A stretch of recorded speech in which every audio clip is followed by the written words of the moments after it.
Hi guys, and welcome to Boring History Secrets channel. Tonight we step onto a wooden deck locked in ice where the horizon has vanished into darkness and the sea itself seems to sleep beneath you. Have you ever wondered how a human body endures rest in a place where night stretches for months and the cold feels almost alive, or what it means to close your eyes while surrounded by creaking timber and shifting ice, never fully certain if the ship will hold? So before you settle into the story, take a moment to like the video and subscribe. And as you listen, I would love for you to share your location and local time in the comments below. Now, dim the lights. You stand quietly on the frozen deck as evening settles, though evening here feels more like an endless extension of night. The sky hangs low and heavy, tinted with faint traces of blue and grey, while the sea around you has hardened into uneven plates of ice. Each step beneath your boots produces a soft, brittle crunch, a sound that seems far too loud in the stillness. The air smells faintly of salt and tar mixed with something sharper like cold iron. You pull your coat tighter, it is never quite enough. Ancient sailors who ventured into Arctic waters quickly learned that sleep was not a simple retreat from the day. It was a calculated act of survival. Historical accounts from Norse seafarers and later exploration crews suggest that resting hours were shaped by the environment itself, not by any predictable rhythm. The concept of night and day lost its meaning, replaced by cycles of exhaustion and necessity. You glance towards the rigging, where frost has formed delicate patterns along every rope. The ship itself breathes in slow, uneven groans, its wooden frame adjusting to the relentless pressure of surrounding ice. Somewhere below, a muffled voice carries through the hull, followed by a brief laugh that fades almost immediately. Even laughter feels restrained here, as though the cold has claimed it too. Sleep does not come easily in such a place. Instead, you feel it approach cautiously, like a visitor unsure of its welcome. The cold seeps through every layer, pressing against your skin with patient persistence. Your fingers ache first, then your toes, until even your face begins to stiffen. Sailors often describe this creeping numbness as both a danger and a strange comfort. It dulled the senses, but it also blurred the edges of discomfort, making rest possible in small, fragile moments. Historians still debate how early Arctic voyagers managed consistent sleep cycles during winter expeditions. Some believe they adopted segmented sleep, resting in short intervals between duties, while others argue that exhaustion simply overpowered structure, forcing men into irregular patterns of rest whenever possible. The truth likely shifted from voyage to voyage, shaped by leadership, weather, and sheer luck. A faint wind brushes past you. It carries the distant crack of ice shifting somewhere beyond sight. The sound echoes across the frozen surface, low and resonant, like a slow drumbeat beneath the world. You pause, listening, feeling the vibration more than hearing it. This is the sound that follows you into sleep, whether you wish it or not. There are stories passed quietly between sailors about how the ice itself seemed to whisper at night. Some claim they heard voices carried through the frozen sea. Others insisted it was only the ship settling or distant pressure ridges forming. A few even joked that the Arctic was alive, gently reminding them that they were intruders. It is difficult to say how much of this was imagination shaped by isolation and darkness. Still, the feeling lingers. You begin to descend toward the hatch, leaving the open deck behind. Each step downward brings a subtle shift in sensation. The wind fades first, replaced by a still enclosed chill that smells of oil and damp wood. Lantern light flickers along the walls, casting long wavering shadows that seem to move just a little too slowly. Below deck, the world becomes smaller. You duck slightly as the ceiling lowers your breath, visible in faint clouds that drift upward before disappearing. The air feels thicker here, though no warmer. The scent of bodies' wool and smoke hangs quietly, never overpowering but always present. It is the smell of shared endurance of many lives pressed together in limited space. Sailors preparing for rest would often linger in these dim quarters, speaking in low voices or simply sitting in silence. There was little ceremony to it, yet a kind of unspoken ritual formed over time. Boots were removed carefully, garments adjusted, layers checked and rechecked. Every small action mattered, because once you settled, movement became an effort. You find a place to sit. The wood beneath you is hard and unyielding, its surface chilled from hours of exposure. You rub your hands together, feeling the slow return of sensation as warmth struggles to build. Nearby, someone coughs a dry and persistent sound that seems to echo longer than it should. There is no true quiet here. Even in stillness, the ship speaks. It creaks softly, shifts slightly, responds to the pressure outside with subtle movements that never fully stop. These sounds become part of your awareness, blending into the background until they feel almost comforting. Almost. Some sailors claimed they slept better when the ship was noisy, as if the constant reminders of structure reassured them that it still held strong against the ice. Others found the sounds deeply unsettling, interpreting each groan as a warning of potential failure. Sleep in this environment was as much psychological as physical. You exhale slowly. The warmth of your breath brushes against your scarf before fading into the cold air. It is a small comfort, but you cling to it. Around you, the others begin to settle their movements, slowing voices dropping into murmurs that soon disappear entirely. You prepare to lie down, not fully relaxed, never fully safe, just enough to rest. Outside, the darkness deepens, though it was never truly light to begin with. The frozen sea remains unmoving, its vast surface stretching beyond anything you can see. Above it, the sky offers no stars tonight, only a heavy blanket of cloud that presses low against the horizon. And within this quiet, uncertain world, you close your eyes, letting the cold, the sounds, and the slow rhythm of the ship carry you toward a fragile, fleeting sleep. You ease yourself deeper into the ship, where the ceiling lowers and the light softens into a steady amber glow. The hatch closes above with a dull thud, sealing away the open air and its biting wind. Down here the cold feels different, less sharp, more persistent. It lingers rather than strikes. The hold stretches before you in narrow rows lined with beams that creak gently as the ship settles into the ice. Lanterns hang at intervals, their flames trembling just enough to remind you how fragile warmth can be. Shadows drift slowly along the walls, bending with each subtle movement of the hull. You notice the hammocks first. They hang in tight succession, swaying faintly even when no one touches them. Each one is slung from hooks or beams woven from coarse fabric that has absorbed months of salt and sweat.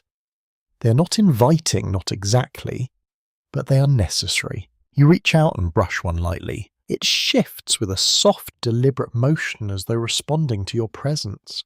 The fabric feels stiff in places, softened in others, worn down by repeated use. Sailors relied on hammocks not for comfort but for practicality.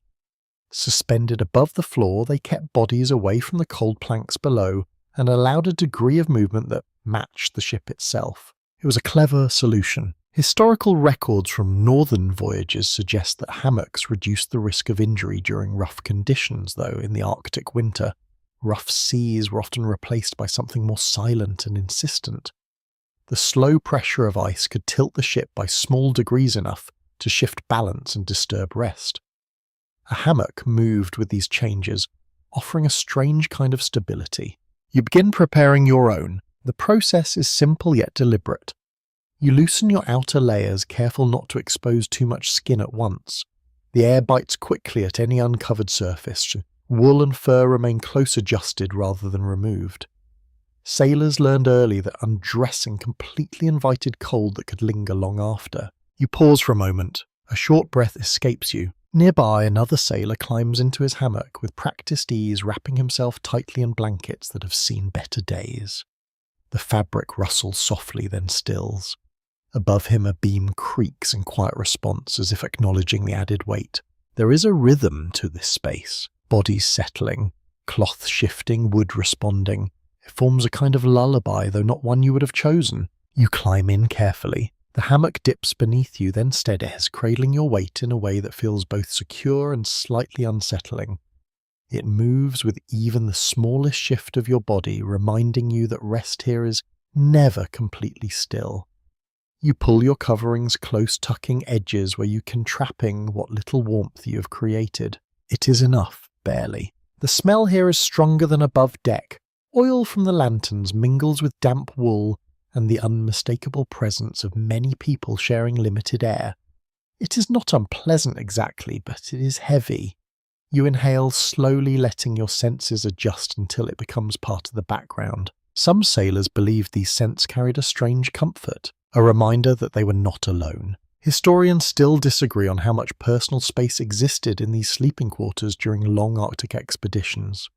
Some accounts describe tightly packed rows where men slept almost within arm's reach of one another. Others suggest slightly more spacing depending on the size and purpose of the vessel.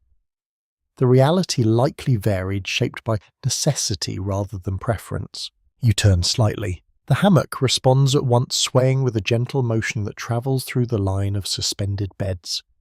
One movement becomes many a chain reaction that ripples softly across the room. For a moment it feels almost like the sea itself has returned, rocking you in slow measured waves. It is strangely calming, yet not entirely peaceful. The sounds of the ship remain constant. A low groan here, a faint crack there. Somewhere deeper within the hull, a hollow knock echoes once then fades. Each sound carries a question you cannot quite answer. Is it normal? Is it safe? You close your eyes anyway. Sleep, when it comes, must be accepted without hesitation. Sailors understood this well. Opportunities for rest could vanish quickly, interrupted by duty weather or unforeseen danger. You learn to take what is offered even if it feels incomplete. A faint whisper drifts through the space. It might be someone speaking in their sleep, or simply the movement of air along the wooden beams. In such conditions, the line between sound and the imagination begins to blur. Isolation has a way of softening certainty. There are stories of sailors who claim their hammocks felt warmer when hung closer together, as if shared body heat created a collective shield against the cold. Others insisted that too much closeness brought discomfort, even unease, especially during long stretches of darkness. The balance between solitude and proximity was delicate, rarely perfect. You adjust your position carefully. The fabric creaks softly beneath you, then settles again. Your body begins to find its place within the curve of the hammock, muscles easing just slightly as tension releases. It is not full comfort, but it is something close enough to allow rest. Above you the lantern flickers. Its light dims for a moment, then steadies, casting a soft glow that barely reaches your face. You watch it through half-closed eyes, noticing how the flame bends and straightens, responding to currents you cannot feel. It becomes a point of focus, something steady in a space that never truly stops moving. Time passes differently here. Minutes stretch, moments blur. You feel sleep approaching, again slower this time, more certain. The gentle sway beneath you, the layered sounds around you, the muted warmth held within your coverings all combine into a fragile balance that supports rest. Not deep sleep, but enough. Outside, the ice presses on, silent and immense. Within the hold, the ship endures its structure, holding firm against the weight of the Arctic world. And suspended between these forces, you drift lightly, carried by cloth and quiet motion, into a restless, necessary sleep. You wake slowly, not because you are fully rested, but because the cold has found you again. It slips through seams and folds, settling against your skin with quiet determination. For a moment you remain still, listening, feeling, deciding whether to move or conserve what little warmth you have gathered. The hammock sways faintly beneath you. Not much, just enough. You shift your shoulders and feel the stiffness in your joints, a dull reminder that rest here never fully restores the body. Around you others stir as well, small movements echoing through the line of suspended beds. A cough breaks the silence, followed by the rustle of fabric as someone pulls their coverings tighter. Layering is everything. You begin to adjust what you wear, careful and methodical. Ancient sailors learned quickly that warmth did not come from a single garment, but from many. Wool against the skin fur above that, then thicker outer layers to trap what little heat the body could produce. Each piece served a purpose, each one essential. You slide your hands along the inside of your coat. The wool feels coarse, almost scratchy, yet it holds warmth better than smoother fabrics. This was widely understood among northern cultures long before maritime expeditions pushed into Arctic waters. Wool retained heat even when damp, a quality that could mean the difference between rest and suffering. You pause briefly. A slow breath follows. Fur comes next. Animal skins, often from seal or reindeer, were prized not only for their thickness, but for the way they blocked wind and preserved body heat. Some sailors obtained these through trade with indigenous communities, while others relied on what supplies they carried from home. The quality varied greatly, and so did the comfort they provided. Historians still debate how effectively early crews adapted indigenous clothing techniques during Arctic voyages. Some accounts suggest successful integration, while others imply resistance or misunderstanding leading to less efficient use of available materials.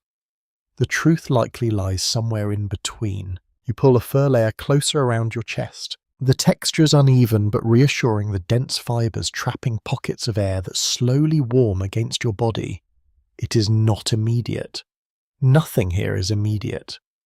Warmth builds gradually, patiently, like a small fire coaxed from reluctant embers. Your feet remain cold. They always do. You flex your toes inside thick socks, feeling the limited movement allowed by tightly wrapped fabric. Sailors often wore multiple layers on their feet, combining wool with scraps of fur or additional cloth. Boots, when used below deck, were loosened or removed to prevent stiffness, though this exposed the feet to greater chill. It is a constant negotiation. Too much coverage restricts circulation. Too little invites the cold. You sit up slightly in the hammock, testing your balance as it shifts beneath you. The motion is gentle, yet it reminds you how carefully everything must be done. Sudden movements waste energy and disturb others, both of which carry consequences in this confined world. Nearby, someone mutters softly. The words are unclear, perhaps spoken in a dream or half-waking state. Language blends here with crews often composed of men from different regions, each bringing their own habits and expressions. In sleep, these differences surface in unexpected ways, creating a quiet chorus of unfamiliar sounds. You listen for a moment, then you return to your own routine. Another layer is adjusted around your shoulders, pulled tight enough to hold warmth, but not so tight as to restrict movement. This balance was crucial, though not always easy to achieve.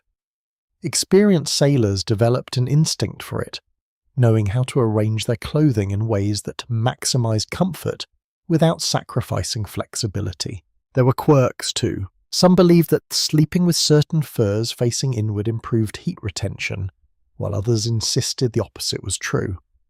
A few even claimed that the orientation of seams could affect warmth, though such ideas were rarely proven. In the absence of certainty, sailors relied on habit and personal experience. You settle back again. The hammock responds with its familiar sway, easing you into a position that feels almost natural now. The fabric supports your weight, evenly reducing pressure on any single point. It is not luxurious, but it works. Your hands find a place beneath your arms. A simple trick. By tucking your hands close to your body, you preserve warmth that might otherwise be lost. This method appears in multiple historical accounts, suggesting it was widely practiced among those facing extreme cold.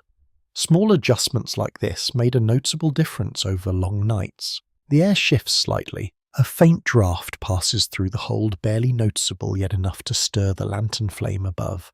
The light flickers, casting brief shadows that move across the beams and faces around you.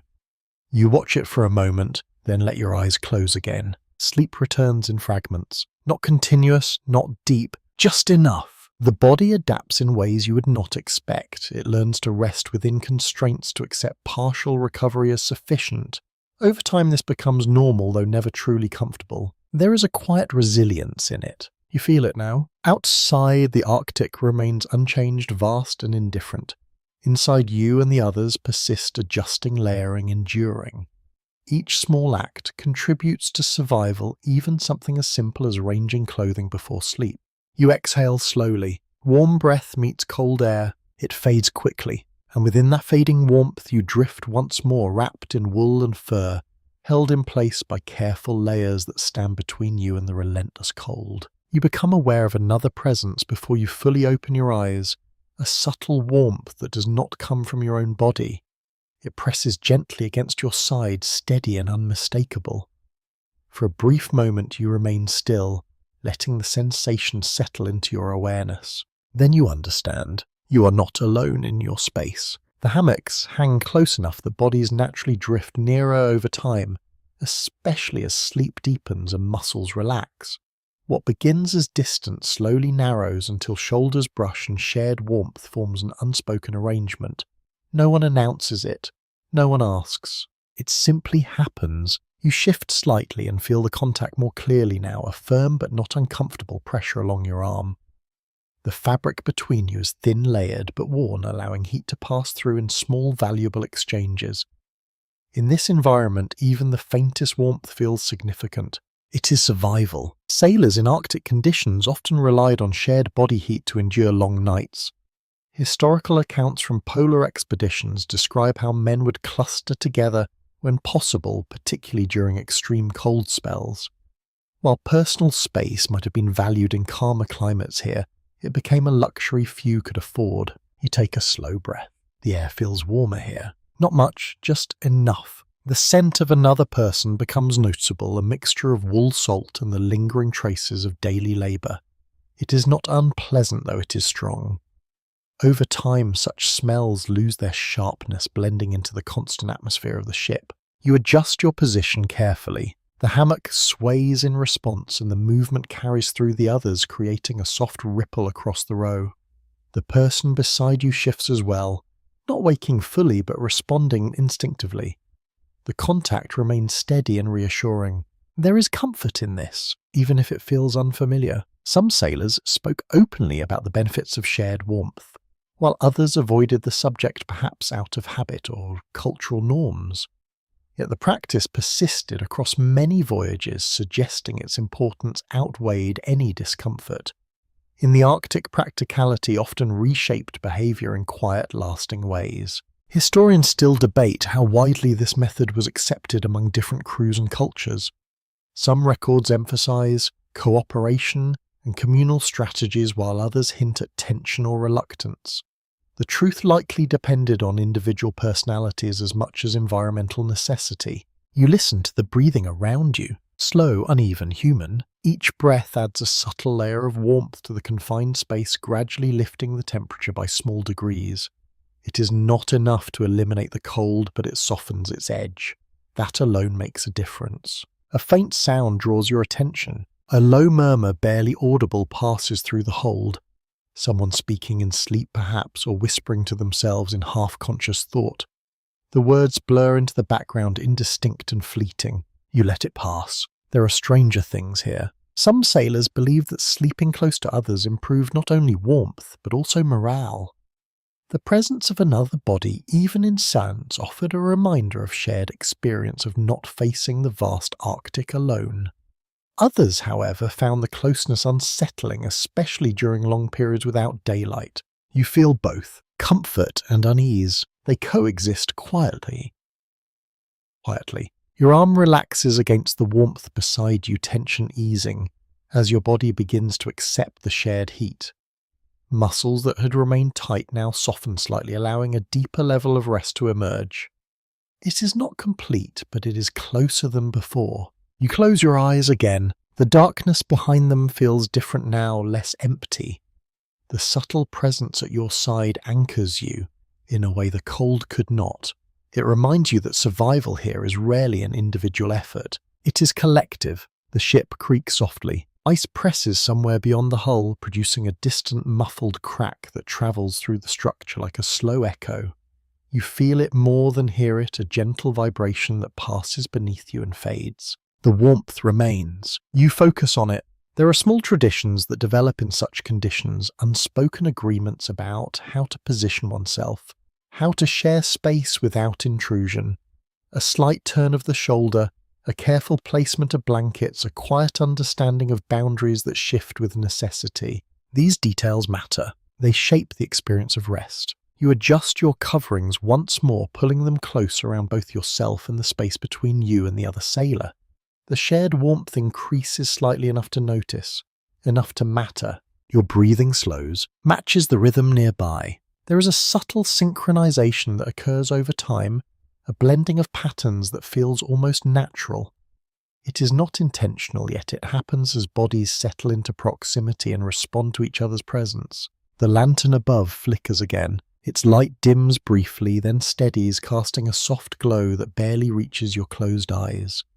You sense it rather than see it, a faint awareness that blends into the background of your thoughts. Sleep approaches once more. This time it feels deeper, more stable. The cold is still there, waiting persistent as ever.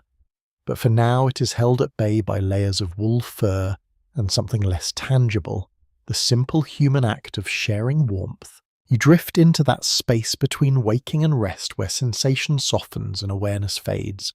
The presence beside you remains constant, a quiet reassurance in a world defined by uncertainty. And within that shared stillness you find a moment of peace, fragile but real, carried gently on the warmth of another human body in the heart of the frozen sea. You do not wake all at once this time. Instead, awareness seeps in, slowly guided not by light but by sound. A low, strained groan rises through the ship, deep and resonant as though the wood itself is exhaling under pressure. It lingers, then fades, leaving a silence that feels heavier than before. You keep your eyes closed, listening. Another sound follows, sharper this time. A crack, distant yet unmistakable, travels through the frozen sea outside. It echoes faintly through the hull, a reminder that the ice surrounding you is never truly still. Even in darkness it moves. You feel it in your chest. A subtle vibration. The hammock sways beneath you, responding to the shifting structure of the ship. It is not a violent motion, nothing that would throw you off balance. Just a slow, deliberate adjustment, as if the vessel is settling into a new position within the ice. This is the Arctic at night, alive in its own quiet way. Sailors often spoke of these sounds with a mix of familiarity and unease. The groaning of timber, the distant fractures of ice, the faint grinding that sometimes followed, all became part of the nightly rhythm. Over time they learned to distinguish between ordinary movement and signs of danger. Though not always accurately, historians still debate how well early crews understood the behaviour of sea ice during winter conditions. Some accounts suggest a growing awareness, a learned ability to interpret sounds and movements. Others imply confusion and misjudgment, especially during the earliest voyages into these regions. You open your eyes slightly. The lantern light remains dim, casting a steady glow across the beams above. Shadows stretch and bend with each subtle shift of the ship, creating patterns that feel almost fluid. For a moment it is difficult to tell whether the movement comes from the flame or the structure itself. You listen again, a softer sound now, a long, drawn-out creak that travels from one end of the hull to the other. It is followed by a faint tapping, irregular and distant, like something gently striking the outer surface. Ice perhaps nudging against the ship as currents shift beneath the frozen layer. You exhale quietly. Not fear, not exactly, but awareness. Sleep in this environment is never complete. Even in rest, part of your mind remains alert, tuned to the language of the ship and its surroundings. It is a skill developed over time, a necessary adaptation to a place where conditions can change without warning. You shift slightly in your hammock. The movement is small, controlled, yet it sends a ripple through the line of suspended beds. Nearby, someone stirs in response, their breathing changing for a moment before settling again. The shared warmth from earlier remains, though it has shifted with the repositioning. The sounds continue, a low hum of pressure, a distant crack, then stillness. There are stories among sailors of nights when the ice grew especially active, producing sounds so loud and sudden that entire crews were jolted awake. Some described it as thunder beneath the sea, others as the breaking of something vast and unseen. Such events were rare, but they lingered in memory. Tonight is quieter, yet not silent. You close your eyes once more, letting the sounds filter through your awareness without fully engaging them. This is how sleep happens here, not by blocking out the environment, but by allowing it to exist without resistance. It becomes part of the dream. You begin to drift. The creaking of the ship blends with the rhythm of your breathing, forming a slow, uneven cadence. The distant cracks soften, losing their sharpness as your mind moves toward rest. Even the faint tapping fades into something less defined, more like a suggestion than a sound. there is a strange comfort in it. Predictable unpredictability. The knowledge that these noises, unsettling as they may seem, are part of the normal cycle of the Arctic night. They do not always signal as danger. Often they're simply the environment expressing itself, vast and indifferent. You feel the hammock steady beneath you. The earlier movement has passed, leaving only a gentle sway that barely registers. Your body relaxes, further tension easing as the immediate disturbances subside. Muscles that had tightened now release, allowing a deeper level of rest to take hold. Your breathing slows, matches the rhythm of the ship. Inhale, exhale, creak, settle. It becomes a pattern. Some sailors believed that learning to sleep through these sounds was a mark of true adaptation, a sign that the body and mind had adjusted to conditions that once seemed impossible. Others never fully reached that point, remaining light sleepers throughout their journeys. Both experiences were common. You find yourself somewhere in between, aware but not alarmed, resting but not fully removed from your surroundings. The lantern flickers once more, its flame bending briefly before returning to its steady shape. You sense the change without opening your eyes, a subtle shift in light that passes through your awareness like a passing thought. Outside, the ice continues its slow, unseen movements. Within, the ship holds firm its structure, absorbing and responding to the pressure with quiet resilience. And between these forces you remain suspended, carried gently by fabric and sound. Sleep deepens.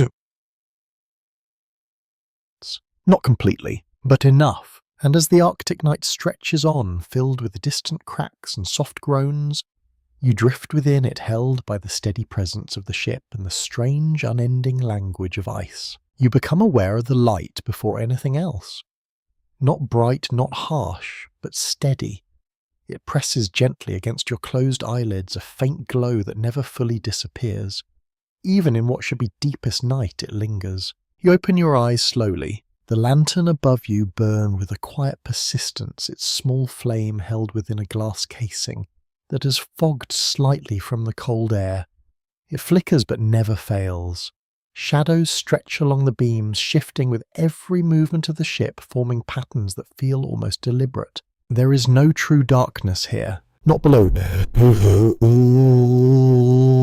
deck. Sailors relied on lanterns to maintain a constant sense of orientation, especially during long Arctic winters when natural light vanished entirely.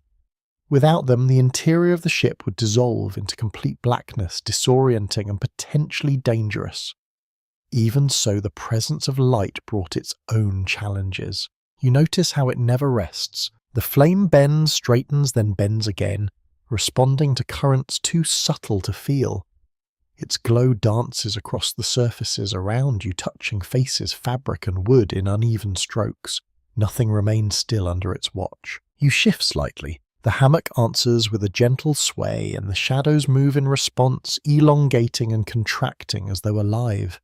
For a brief moment it feels as if the room itself is breathing, expanding and settling in quiet rhythm. It is difficult to ignore. Some sailors found the constant light comforting, a barrier against the oppressive darkness outside. Others struggled with it, unable to fully surrender to sleep, while their surroundings remained faintly visible. The mind, accustomed to cycles of light and dark, searches for cues that no longer exist. Historians still debate how prolonged exposure to artificial light affected sleep patterns during early Arctic voyages. While lanterns provided safety and function, they may have disrupted natural rhythms, contributing to irregular rest and heightened fatigue. The evidence remains uncertain, shaped by limited records and varied personal accounts. You watch the flame for a moment longer. Then you look away. The effort to focus on it feels unnecessary, even tiring. Instead, you allow your gaze to soften, taking in the blurred outlines of the space around you.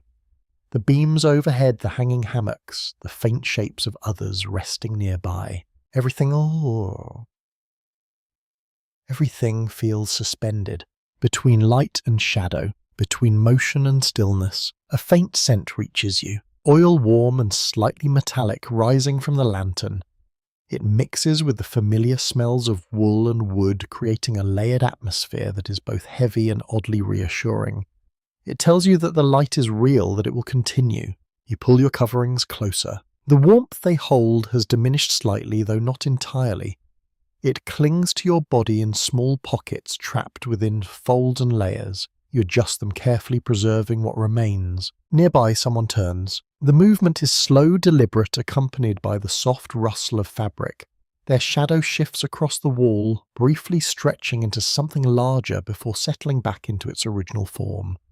The lantern exaggerates every motion, transforming the ordinary into something more. You close your eyes again, but the light remains. It presses through your eyelids, faint but present a constant reminder of your surroundings. Sleep comes differently here, shaped by conditions that do not align with the pravichness of the world beyond the Arctic. There is no full surrender, only partial rest. Some sailors develop habits to cope with this, covering their eyes with cloth or positioning themselves in ways that reduced exposure to the lantern's glow. Others simply adapted over time, their minds learning to ignore the light as background noise. You consider shifting position, then decide against it. Movement costs energy, and energy must be conserved. Instead, you focus on your breathing slow and steady, allowing the rhythm to guide you back toward rest. Inhale, exhale. The light flickers. A pause, then steadies again. There is a peculiar effect that occurs when shadows move continuously within a confined space. The mind begins to interpret patterns to assign meaning where none exists. Shapes form briefly, then dissolve, replaced by new ones. It is a subtle trick of perception amplified by fatigue and isolation. You sense it now, not clearly, but enough to notice. A shape that lingers too long, a shadow that seems to shift independently. You recognize the illusion, yet it holds your attention for a moment longer than it should. Then it fades, leaving only the steady glow of the lantern and the quiet presence of those around you. The ship creaks softly. The sound blends with the faint hiss of the flame, creating a background that is neither silent nor intrusive. It simply exists, constant and unchanging, a foundation upon which sleep must be built. You relax further, allowing the light to remain, allowing the shadows to move. They no longer demand your attention, they simply accompany you. Outside, the Arctic night continues, vast and impenetrable. Within the hold, the lantern burns on its small flame, defying the surrounding darkness, and you, suspended between them, drift once more toward a shallow, flickering sleep, not in darkness, but in a dim, shifting glow that never quite lets go. You do not wake to a sound this time, you wake to a touch. A hand, firm but not rough, presses briefly against your shoulder, then withdraws. The gesture is practiced, efficient, meant to rouse without fully disturbing the space. You open your eyes, slowly, awareness returning in fragments. Your watch has come. You take a breath. Cold air fills your lungs. It is time. The rhythm of sleep here is never uninterrupted. Instead, it is divided into segments shaped by duty rather than comfort. Sailors relied on a system of watches, rotating shifts that ensured someone was always awake to tend the ship, even in the stillness of Arctic winter. You sit up carefully. The hammock dips and sways as you move, sending a gentle ripple through the others nearby. The person who woke you has already turned away, moving with quiet purpose toward their own place of rest. Their shift is done. Yours begins. There is no hesitation, only routine. Historical records from northern voyages describe watch systems that varied in length, often depending on crew size and conditions. In harsher environments, shifts could be shorter to prevent exhaustion, though this meant more frequent interruptions to sleep. The balance was never perfect. You feel it now, the weight of incomplete rest. Your body resists the transition muscles, slow to respond, mind still drifting at the edges of sleep. Yet you know the importance of rising quickly. Delay wastes warmth, and warmth is precious. You swing your legs over the side. The cold meets you at once. It seeps through your layers, sharper now after the relative shelter of the hammock. You steady yourself, allowing the sensation to settle rather than shock. Around you, the hold remains dim, the lantern casting its steady glow over those who continue to rest. A few stir, most do not. The system depends on trust. Each sailor relies on the others to fulfill their duties, to wake when needed, to endure the cycle without complaint. It is not always perfect, but it holds. You stand slowly. The floor beneath your feet is firm, unyielding, its chill more direct than the suspended fabric you have just left. You adjust your clothing again, tightening layers that have loosened during rest, ensuring that no gaps remain. Small details matter. You reach for your outer coat, pulling it close around your body. The wool scratches faintly against your skin, a familiar sensation that signals readiness. Above it, you secure a heavier layer designed to block the wind that waits beyond the hatch. The transition begins. From rest to duty. Some sailors found these moments the most difficult. The shift from fragile sleep to immediate responsibility.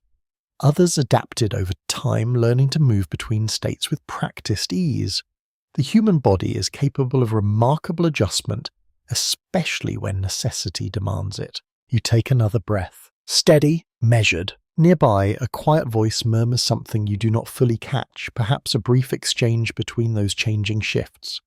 The words are soft, almost swallowed by the space, yet they carry a sense of continuity, of ongoing effort shared among many. You move toward the ladder. Each step is deliberate, careful not to disturb those still resting. The wood creaks faintly beneath your weight, a familiar sound that blends into the constant background of the ship.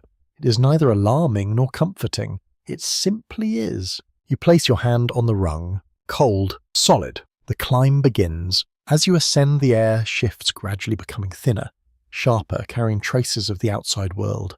The scent of oil fades, replaced by something cleaner, more biting. Salt, ice, wind. You pause halfway, just for a moment, a short breath, then continue. The hatch above opens with a controlled movement, allowing only a brief rush of colder air to enter. You step through, emerging onto the deck once more. The darkness greets you, vast and unbroken, stretching in every direction. The cold is immediate, more intense than below. You pull your coat tighter instinctively, adjusting to the change. The wind brushes against your face, carrying fine particles of ice that sting lightly against exposed skin. It is not violent, but it is persistent. You're fully awake now. There is no choice. The deck beneath your boots feels harder than before, its surface coated with a thin layer of frost that reflects what little light exists. The ship stands still within the ice, yet the environment around it remains in motion, subtle and constant. You listen. The sounds are different here. Less contained. The distant crack of ice reaches you more clearly, echoing across the frozen expanse. The wind adds its own voice, a low, steady presence that never fully fades.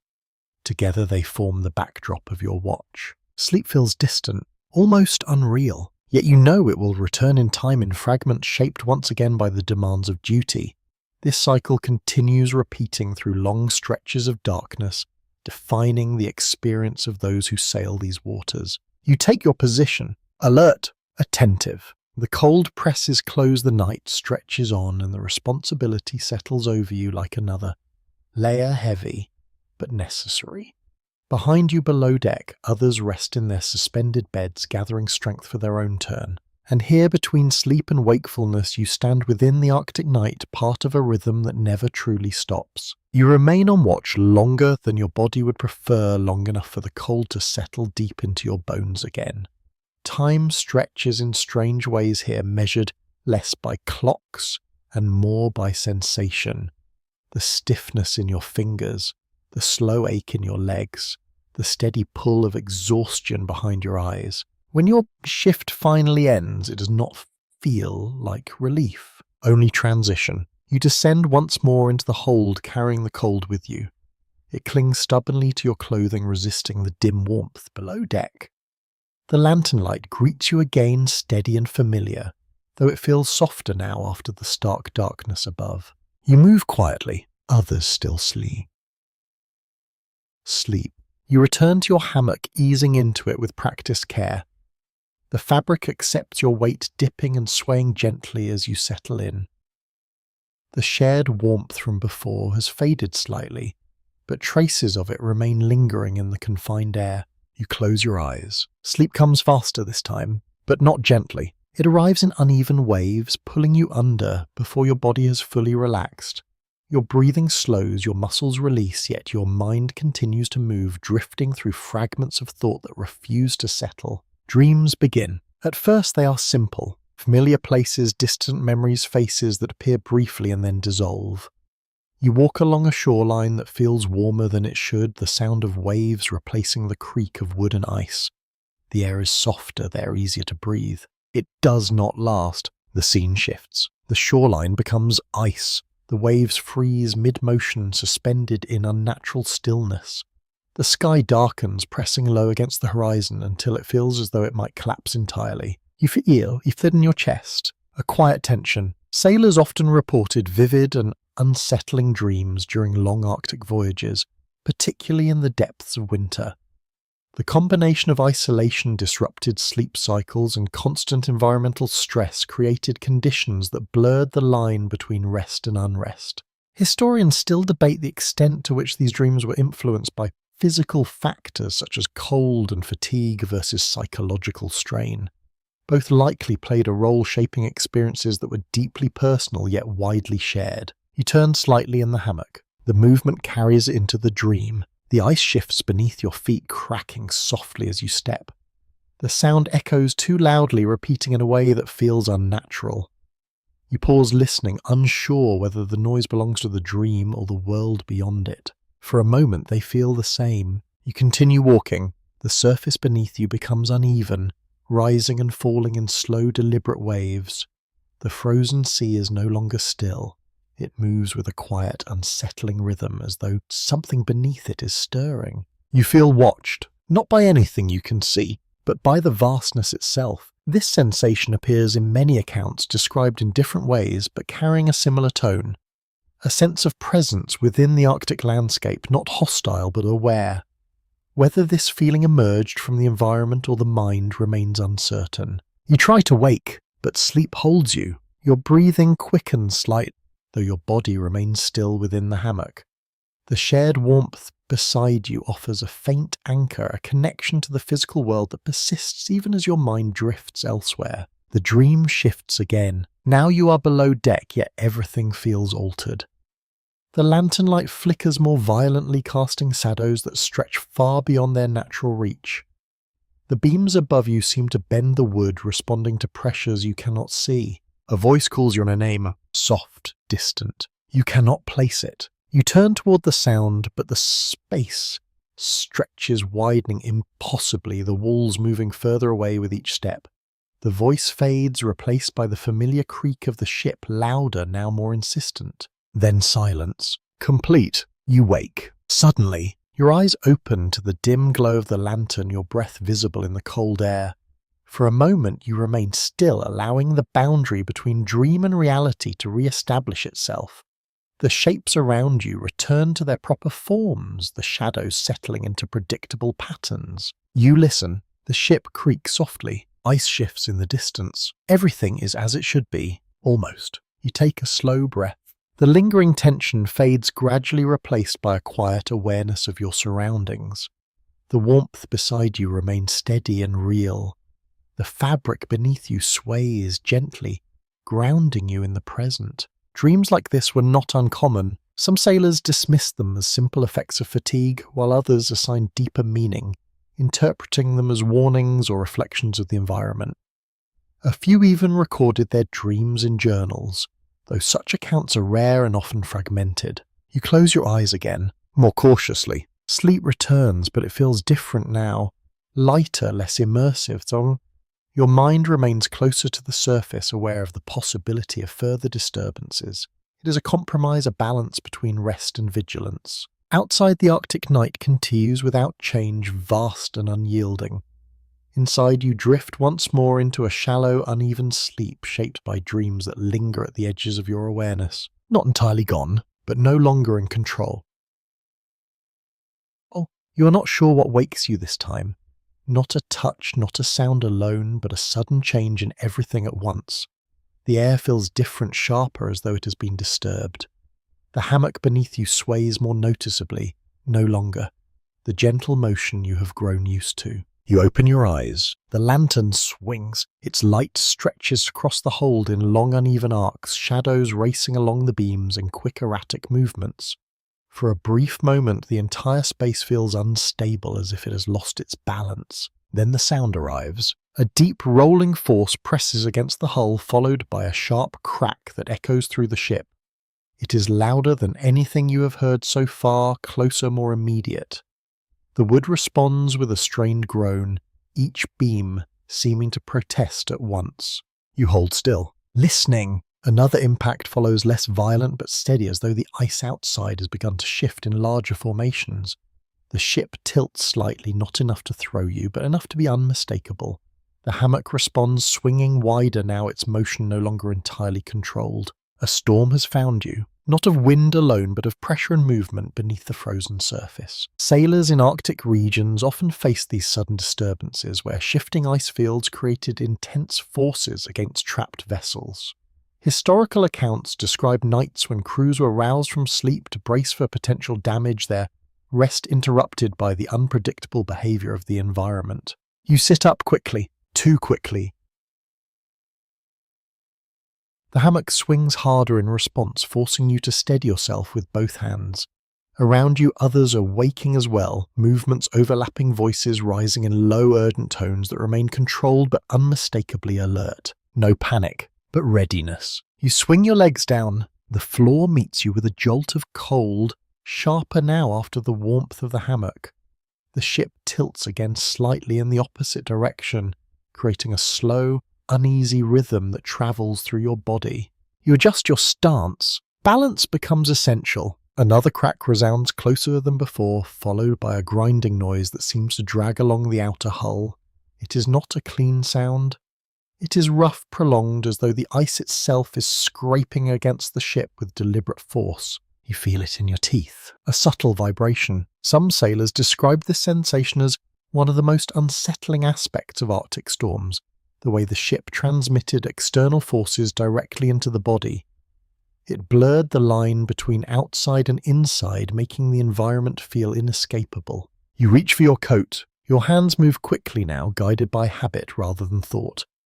Layers are pulled into place, secured tightly. Each movement presses. There is no time for hesitation, no room for error. Nearby someone speaks. Short phrases, clear. Instructions perhaps, though you cannot make out the exact words. The tone is enough. Calm but firm, carrying the weight of experience. You move toward the ladder. The ship shifts again as you approach the angle, subtle but persistent. Each step requires attention, your body adjusting instinctively to maintain balance. The wood beneath your feet creaks louder now, responding to the increased strain. You climb. The air grows colder with each rung, the scent of oil fading, replaced by the sharper bite of the outside world. The sounds intensify as well, less muffled, more direct. You reach the hatch. It opens with effort. The wind greets you immediately, stronger than before, carrying fine shards of ice that strike against your face and clothing. The darkness outside feels deeper, more active, as though the storm has given it form. You step onto the deck. The scene is in motion. Ice shifts around the ship in slow, powerful movements, large plates pressing against one another with grinding force. The vessel itself responds, creaking and adjusting its structure, absorbing the pressure in ways that feel both resilient and fragile. You hold on to a nearby line, steadying yourself. The wind pushes against you, not violently, but persistently, adding another layer of challenge to an already unstable environment. The cold is sharper here, intensified by movement and exposure. You look out. There is no clear horizon, only darkness broken by the faint outlines of shifting ice barely visible in the dim light.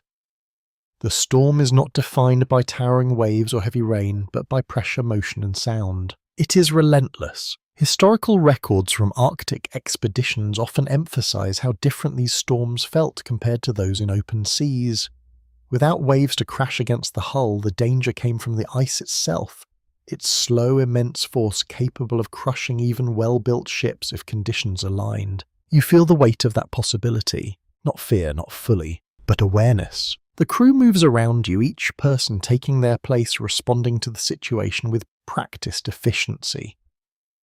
Voices carry through the wind, brief and purposeful, guiding actions without unnecessary noise. You remain at your position, alert. The ship shifts again, then steadies slightly as though finding a temporary balance within the surrounding ice. The sounds continue though, less sharply now, the earlier intensity giving way to a sustained pressure that feels more controlled. For now, you exhale slowly. The breath vanishes into the cold. Sleep feels distant again, replaced by the immediate demands of the moment. Yet you know it will return, as it always does, shaped by circumstances beyond your control. And as the Arctic storm presses on around you, you stand within it, suspended between rest and readiness, part of a fragile system holding steady against the vast shifting world of ice. You return below deck long after the worst of the movement has eased, though the tension lingers in your body. The climb down feels slower this time, each step carrying the weight of cold and effort. When the hatch closes above you, the wind fades, replaced by the familiar stillness of the hold. But the cold follows. It always does. You pause for a moment at the base of the ladder, letting your breathing settle. The air here feels thicker, though not warmer in any meaningful sense. It presses gently against your face, carrying the layered scent of oil wool and human presence. Your breath is visible. Even here, you exhale slowly, watching the faint cloud form and drift upward, before disappearing into the dim light. Others have returned as well, their movements quieter, now subdued after the activity above. The space fills once more with the soft rustle of fabric and the low murmur of voices. You move back to your hammock. It hangs where you left it, swaying slightly from the earlier disturbance. You steady it with one hand, then ease yourself inside, careful not to disrupt the fragile balance of the room. The fabric accepts you again, dipping gently beneath your weight. You pull your coverings close. The warmth they offer feels thinner now. Your body has lost heat during the watch, and it will take time to rebuild it. You tuck the edges carefully, sealing small pockets of air around you, trapping what warmth remains. It is a slow process, requiring patience rather than force. Your breath gathers around you. Each exhale adds a trace of moisture to the air, which quickly cools and settles. Over time, this creates a faint layer of frost on nearby surfaces. It is subtle, almost unnoticeable at first, but it accumulates. You touch the fabric near your face. It feels slightly stiff. Sailors often found that their bedding would freeze during the night, especially in the coldest conditions. Moisture from breath and body heat would seep into the material, then solidify as temperatures dropped. By morning, blankets and clothing could become rigid, requiring careful handling. Historians still debate how crews managed this challenge over extended voyages. Some suggest frequent drying near limited heat sources, while others believe sailors simply endured the discomfort, adapting as best they could. The evidence remains incomplete. You shift slightly. The hammock responds with its familiar motion, though it feels less fluid now, as if the fabric itself has stiffened. The change is small but noticeable. It reminds you that even the simplest elements of rest are affected by the cold. Nearby, someone huffs again. The sound is sharper this time, carrying a dryness that speaks of the environment's toll. You listen briefly, then let the noise fade into the background. There is little to be done in the moment. You focus on your breathing, slow, even. Your breath condenses again, forming a faint cloud that brushes against your face before disappearing.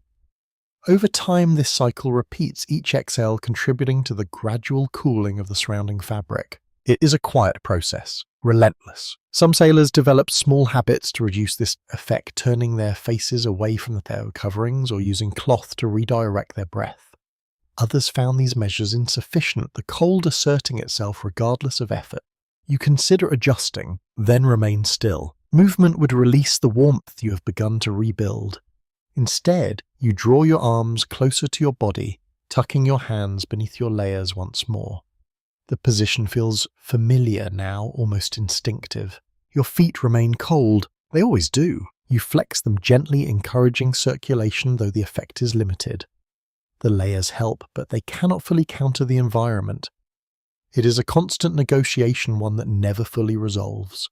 The lantern above flickers softly. Its light reflects faintly off the surfaces around you, catching on small patches of frost that have formed along the beams and fabric. The effect is subtle, creating a faint shimmer that shifts with the movement of the flame. You watch it briefly, then close your eyes. Sleep approaches again, slower this time, shaped by the recent activity and the lingering cold.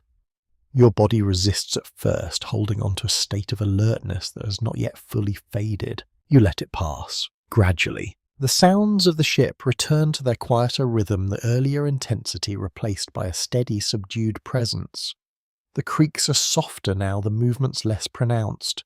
The storm has eased, though the memory of it remains. You feel it in your muscles, a lingering tension. Your breathing slows further, your body settling into the hammock's curve.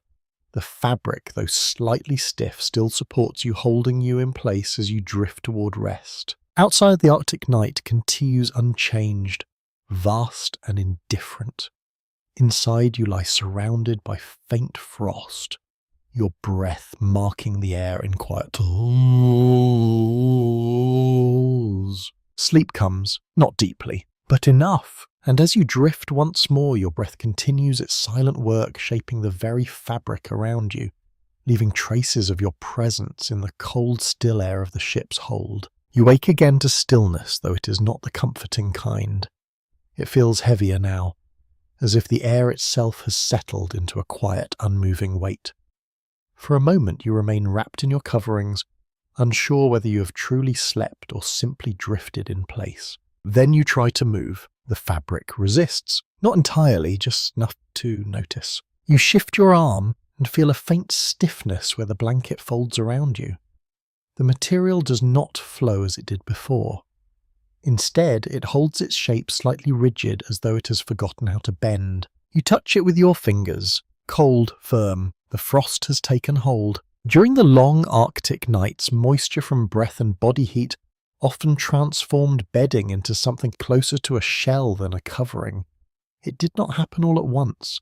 It built gradually, layer by layer, until the softness of fabric gave way to a thin, brittle structure. You pull the blanket closer. It crackles softly. The sound is quiet but unmistakable, like the faint breaking of thin ice.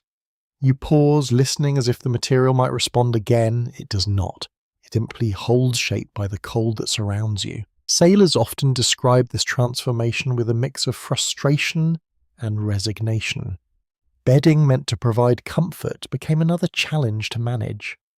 Yet even in its frozen state, it still served a purpose, trapping what little warmth it could. You shift your shoulders carefully. The hammock sways beneath you, though the motion feels slightly restrained, as if the stiffness of the materials has dampened its movement. Around you, others begin to stir their own coverings, responding in similar ways. A series of soft cracks follows. Not from the ship this time, from the blankets. It is a peculiar sound, one that blends into the environment until it becomes familiar. The breaking of frost within fabric, the subtle release of tension as movement returns to what had been held still. You sit up slowly. The blanket resists again, then yields its structure, loosening just enough to allow the movement.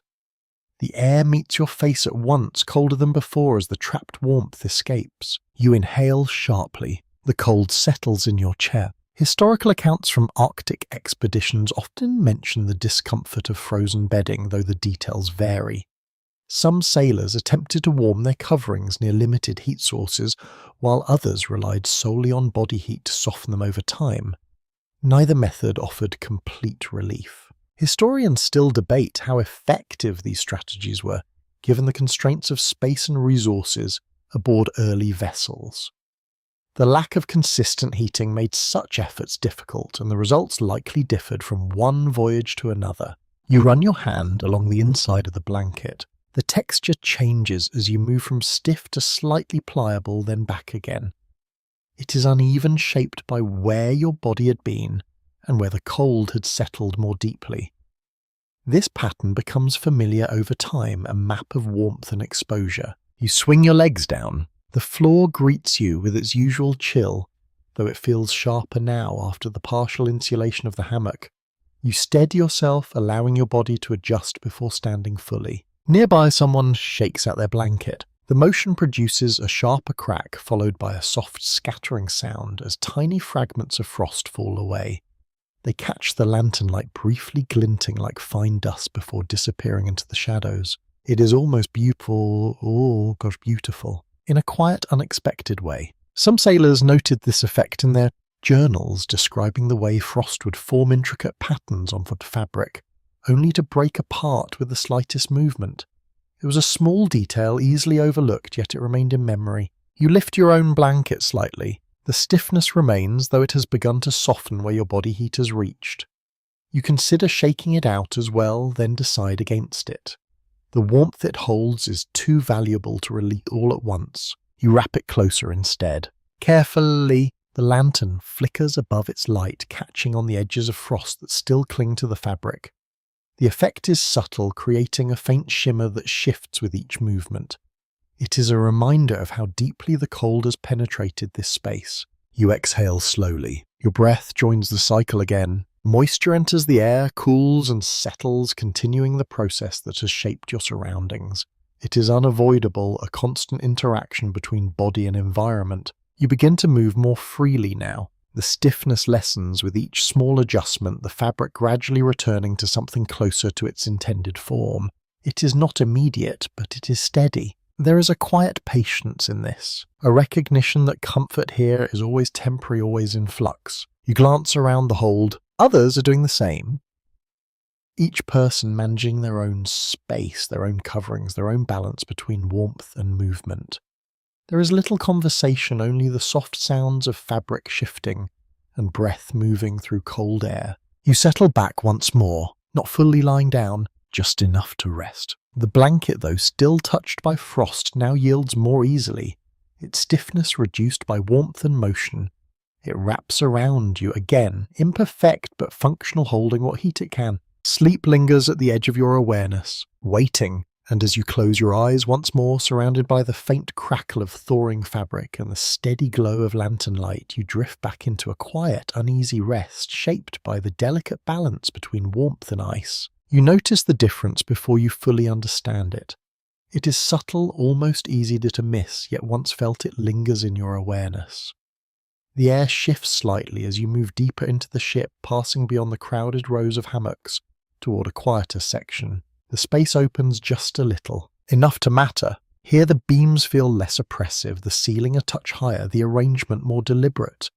The lantern light is steadier, protected from drafts that ripple through the main hold. Even the sounds seem muted, softened by thicker walls and fewer bodies. You pause, taking it in. This is where the officers sleep. Not in luxury, not by any generous definition, but in conditions that offer small advantages. A partition separates this area from the rest, creating a sense of enclosure that feels almost private compared to the shared quarters you have grown used to. You step closer. Carefully, the bedding here is arranged differently. Not hammocks, but fixed bunks built into the structure of the ship. They are narrow, confined yet stable, lacking the constant sway that defines the sleeping experience elsewhere. You run your hand along the edge of one. The wood feels smoother, less worn. These bunks were often reserved for captains and higher-ranking officers, reflecting the hierarchy that persisted even in the harshest environments. Historical record suggests that while all aboard faced the same Arctic conditions, distinctions in comfort remained subtle but significant. You notice the layering. Thicker blankets, better furs. They are not immune to the cold, but they offer improved insulation, a slight edge against the relentless environment. The materials appear more carefully maintained, less frayed, suggesting fewer hands have relied on them over time. You listen. The sounds here are different, still present but softened.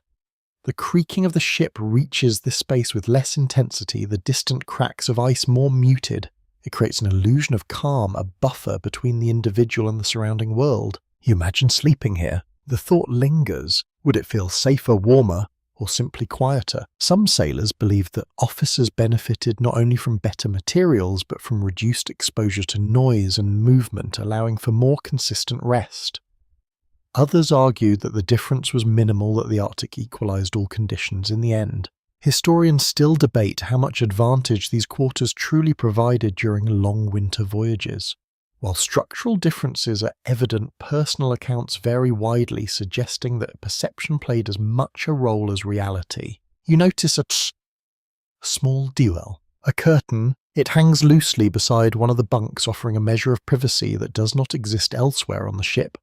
It is simple, functional, yet it marks a clear boundary between shared and individual space. You reach out slightly, then stop. It feels like crossing a line. Instead, you observe from where you stand, aware of the quiet distinction that defines this area. The air smells different here as well, less concentrated, carrying fewer layers of human presence. It is still thick with oil and wood, but lighter somehow. You shift your weight. The floor creaks softly beneath you, though the sound seems to fade more quickly in this enclosed space.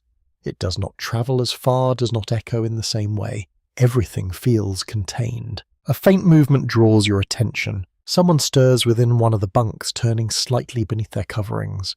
The fabric rustles, then settles, the motion brief and controlled.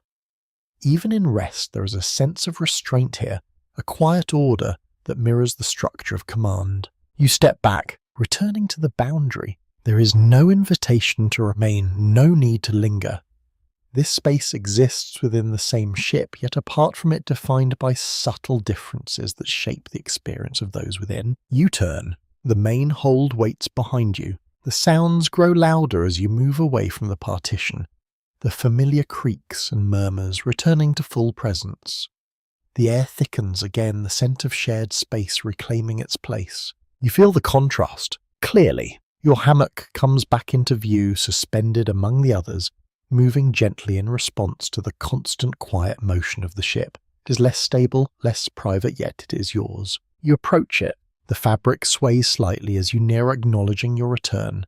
You steady it with one hand, then ease yourself inside once more, settling into its familiar curve. The difference lingers in your mind, not as resentment, but as observation. Even here in the frozen reaches of the Arctic, structure and hierarchy shape the smallest aspects of life, including something as essential as sleep.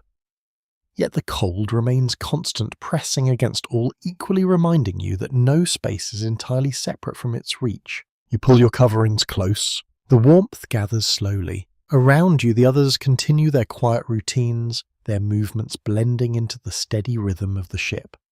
The brief glimpse of another world fades, replaced by the reality you know. You close your eyes. The hammock sways. The sounds return. And within this shared, imperfect space, you drift once more toward rest, carrying with you the quiet knowledge that even small differences can shape the way one sleeps in the heart of the Arctic night. You begin to understand that not every night offers even the fragile certainty of a hammock. Some voyages push beyond routine, beyond prepared spaces into conditions where sleep must be improvised, shaped entirely by circumstance. Tonight feels like one of those nights. The ship has shifted again, not violently, but enough to disturb the usual arrangements. Certain areas are no longer comfortable or safe or simply accessible. You sense it in the movements around you, the quiet adjustments, the searching for new places to rest. Nothing is fixed here. You step carefully across the hold, noticing how the balance of the space has changed. A slight tilt alters everything from the way objects rest to the way bodies must position themselves. What once felt stall now feels uncertain, requiring constant awareness. You find an open spot near a support beam. It is not ideal, but it will do. Improvised sleeping spaces were common during Arctic expeditions, especially when ships became trapped in ice or damaged by pressure. Historical accounts describe sailors resting wherever they could, on crates along walls, even on the deck itself when necessary. Comfort was secondary to availability. You lower yourself slowly. The wood beneath you is hard, colder than the suspended fabric of a hammock. It draws warmth away, quickly forcing you to adjust your layers with greater care.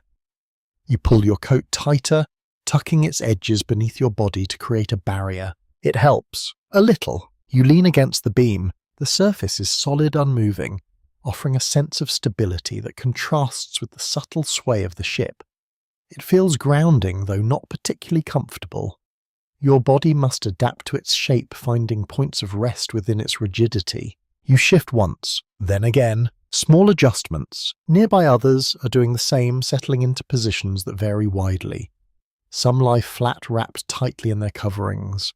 Others sit upright, backs against walls or beams, heads tilted forward or to the side. Each posture reflects a compromise between comfort and necessity. There is no uniformity, only adaptation. You notice the sounds. Different now. Without the coordinated sway of hammocks, movements create sharper, more localized noises. A boot scraping wood. Fabric brushing against a beam.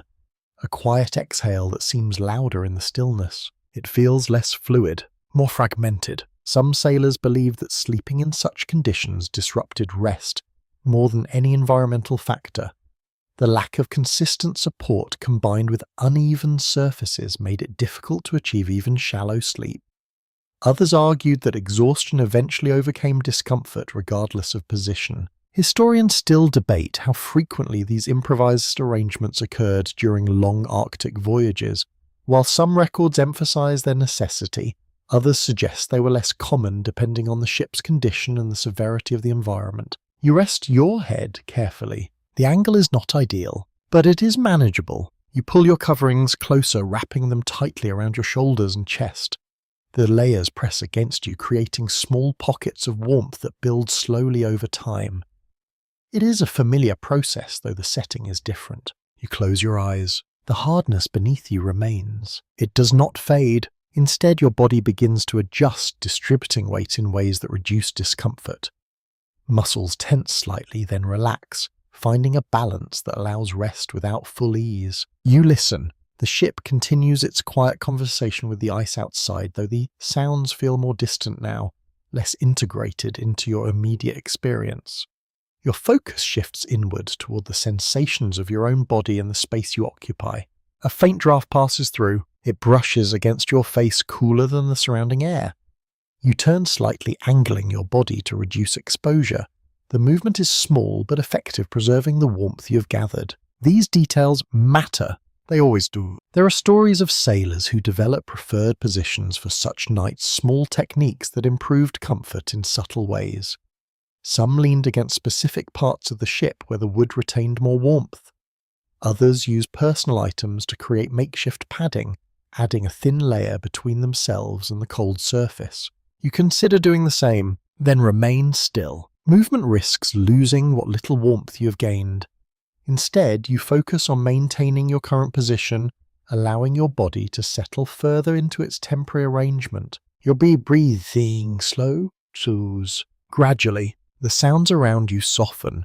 As others begin to drift into rest, their movements diminishing their presence, becoming quieter. The space, though less structured, finds its own rhythm shaped by the shared need for sleep. You feel the weight of the day, the accumulated fatigue. It presses gently against your awareness, guiding you toward rest despite the discomfort. Your mind begins to loosen its grip on the present, drifting toward that familiar edge, where thought fades and sensation softens. The beam at your back remains firm, unyielding, yet it supports you. In its own way, you allow your body to accept it, to work with its shape rather than against it.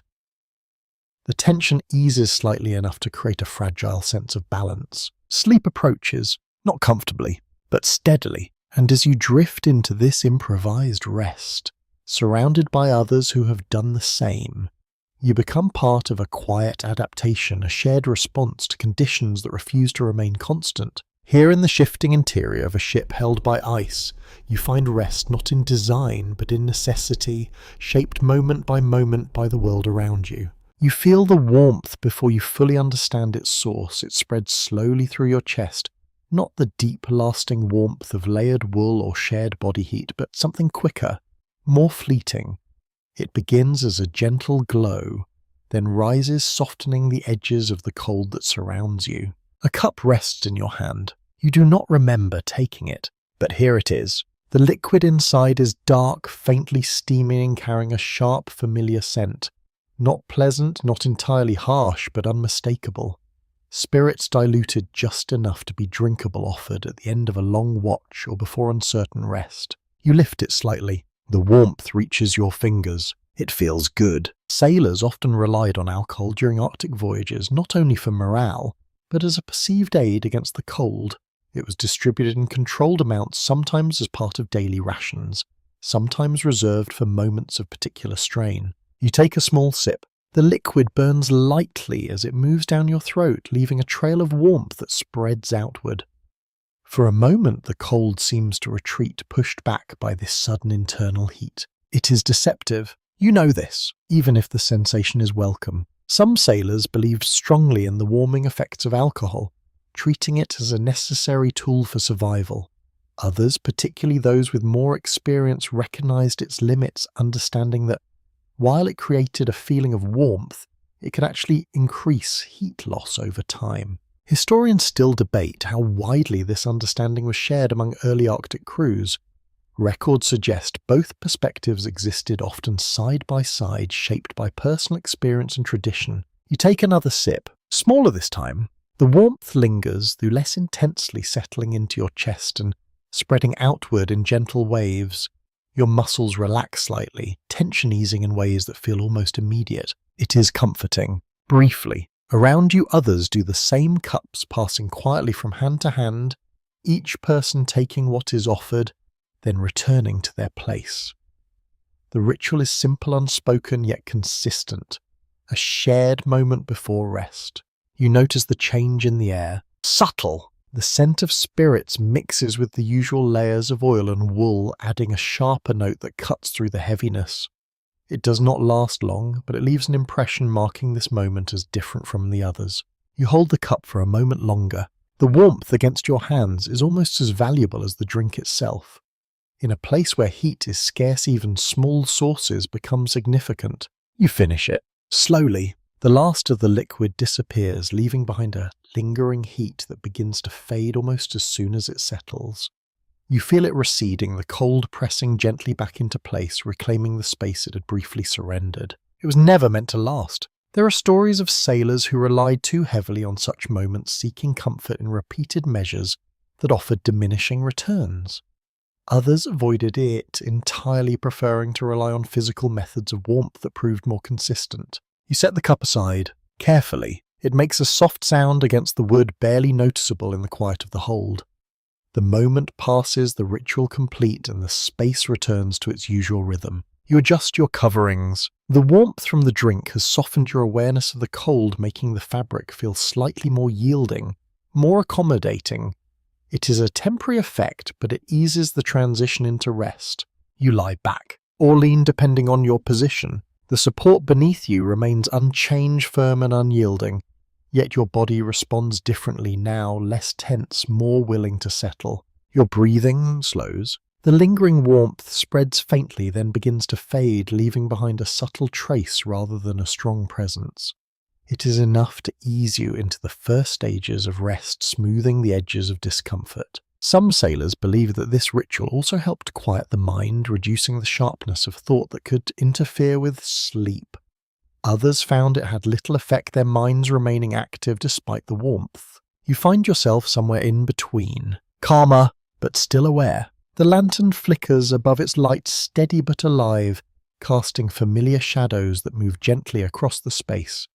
The sounds of the ship continue unchanged, a constant backdrop to every moment. You close your eyes. The warmth fades further. The cold returns, but not as sharply as before. You settle into your position, allowing your body to adjust to find balance once more within the layers of fabric and the confined space. The memory of warmth lingers just enough to carry you forward. Sleep approaches again, quietly, and as you drift toward it, you carry with you the brief comfort of that shared ritual, a small fleeting warmth in a world defined by cold. You wake into silence so complete it feels unfamiliar. Not the usual quiet filled with creaks and distant cracks, but something deeper, heavier, as though the world outside has paused entirely. You lie still, listening. Nothing answers. The ship does not groan. The ice does not shift. Even the faint tapping you have grown used to has vanished. For a moment it feels as if you have slipped into a space outside of time where sound itself has been suspended. It is unsettling, more than noise ever was. You open your eyes slowly, half expecting the darkness to press closer in response. The lantern still burns, though its flame seems steadier than usual, untouched by drafts or movement. Shadows remain fixed, no longer stretching or bending with the rhythm of the ship. Everything is still. You sit up slightly. The hammock barely moves. This absence of motion feels wrong, almost unnatural after so many nights defined by constant adjustment. Your body, accustomed to subtle shifts, searches for them, instinctively finding none. You take a breath. It sounds too loud. The exhale echoes faintly in the confined space, a reminder that you are not alone, even if the environment suggests otherwise. Around you, others sleep their presence, marked only by the slow rise and fall of breath. No one speaks, no one stirs. Some sailors described moments like this as the most difficult to endure. The Arctic, when silent, could feel more oppressive than when it moved and spoke. Without sound, there was nothing to anchor the mind, nothing to confirm that the world continued beyond the thin walls of the ship. You feel it now. A quiet tension. It settles at the edge of your awareness. Not quite fear, but something close. The absence of familiar sounds creates space for other thoughts to emerge, ones that are less grounded, more uncertain. You glance toward the beams above. They remain still, unchanging. Historians still debate how prolonged silence affected the mental state of early Arctic sailors. Some accounts suggest it led to heightened anxiety or restlessness, while others describe a strange sense of calm, as if the world had finally ceased its constant demands. You are not sure which you feel, perhaps both. You shift your position slightly, testing the space around you. The hammock responds with a minimal sway, quickly settling back into stillness. The motion feels almost insignificant, swallowed by the larger quiet that surrounds it. You listen again, still nothing. There are stories of sailors who believed such silence carried meaning, that it signaled a change in conditions beyond what could be seen or felt. Others dismiss these ideas, attributing them to imagination shaped by isolation. You consider this, then let it go. The mind seeks patterns, especially in environments where control is limited. It is natural to assign significance to what feels unusual, even when no clear cause presents itself. You close your eyes. The darkness behind them feels deeper now, less interrupted by external cues. Without sound to guide your awareness, your thoughts begin to move more freely, drifting between memory and imagination. You hear something, faint, so faint it might not be real, a whisper of movement, barely perceptible, like the distant shifting of something far beyond the hull. You hold your breath, focusing, trying to isolate the sound. It does not return. Perhaps it never existed. This is how the mind works here, filling the silence with fragments, testing the boundaries between perception and imagination. It is not entirely reliable, yet it is all you have. You exhale slowly. The sound feels louder again. It anchors you, a simple human rhythm in a space that has lost its usual markers. You focus on it, letting it guide your awareness back to the present, to the physical reality of your body within the hammock. Your breathing steady. The tension eases slightly. Around you, the others remain still, their presence quiet but undeniable. The shared space, though silent, holds a sense of continuity, a reminder that you are part of something larger than your own thoughts. The lantern flickers once, just once. The flame bends briefly, then returns to its steady shape. The movement is small, almost insignificant, yet it breaks the stillness just enough to shift your perception. The world has not stopped. It has only paused. You feel it now, a subtle return, a faint creak from the hull, a distant, almost inaudible crack from the ice. The sounds are minimal, but they are there, re-establishing the familiar pattern you have come to rely on. Relief comes quietly, not as a sudden release, but as a gradual easing of the tension that has settled in your chest. You close your eyes again. The silence remains, but it is no longer absolute.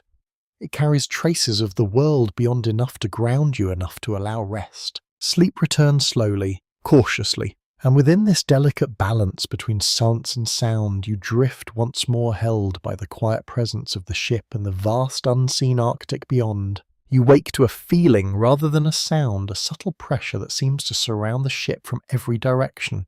It is not sudden, not violent, but constant, like a steady hand pressing against the hull and refusing to release. You remain still, sensing it. The air feels heavier, as though the entire vessel has settled into a deeper hold within the ice. The familiar creaks are slower, now drawn out, each one carrying more weight than before. They do not come and go as quickly, they linger. You open your eyes. The lantern burns as always, though its light seems dimmer, not from weakness, but from the way the space absorbs it. The shadows appear thicker, less willing to move, as if the ship itself has grown tired. You shift slightly. The hammock responds, though more reluctantly than before, its motion dampened by the subtle angle of the ship. You feel it now, a slight tilt that was not there before, a quiet reminder that your surroundings have changed. The ship is trapped, not just surrounded, held. Sailors in Arctic expeditions often faced this moment when the ice closed in completely, locking the vessel in place for weeks or even months. Movement ceased, replaced by a long, uncertain stillness that redefined daily life. You sit up slowly. The air carries a faint scent of cold wood and damp fabric, layered with the presence of those around you.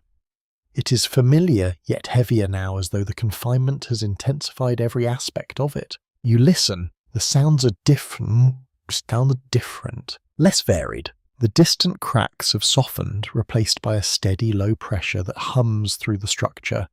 It is not loud, but it is constant, a reminder that the ice is no longer shifting freely. It is holding you. You swing your legs down. The floor feels slightly angled beneath your feet, enough to alter your balance if you are not careful. You adjust instinctively, your body compensating for the change without conscious thought. Others are waking. You hear the soft rustle of fabric, the quiet movements of those who have sensed the shift as you have.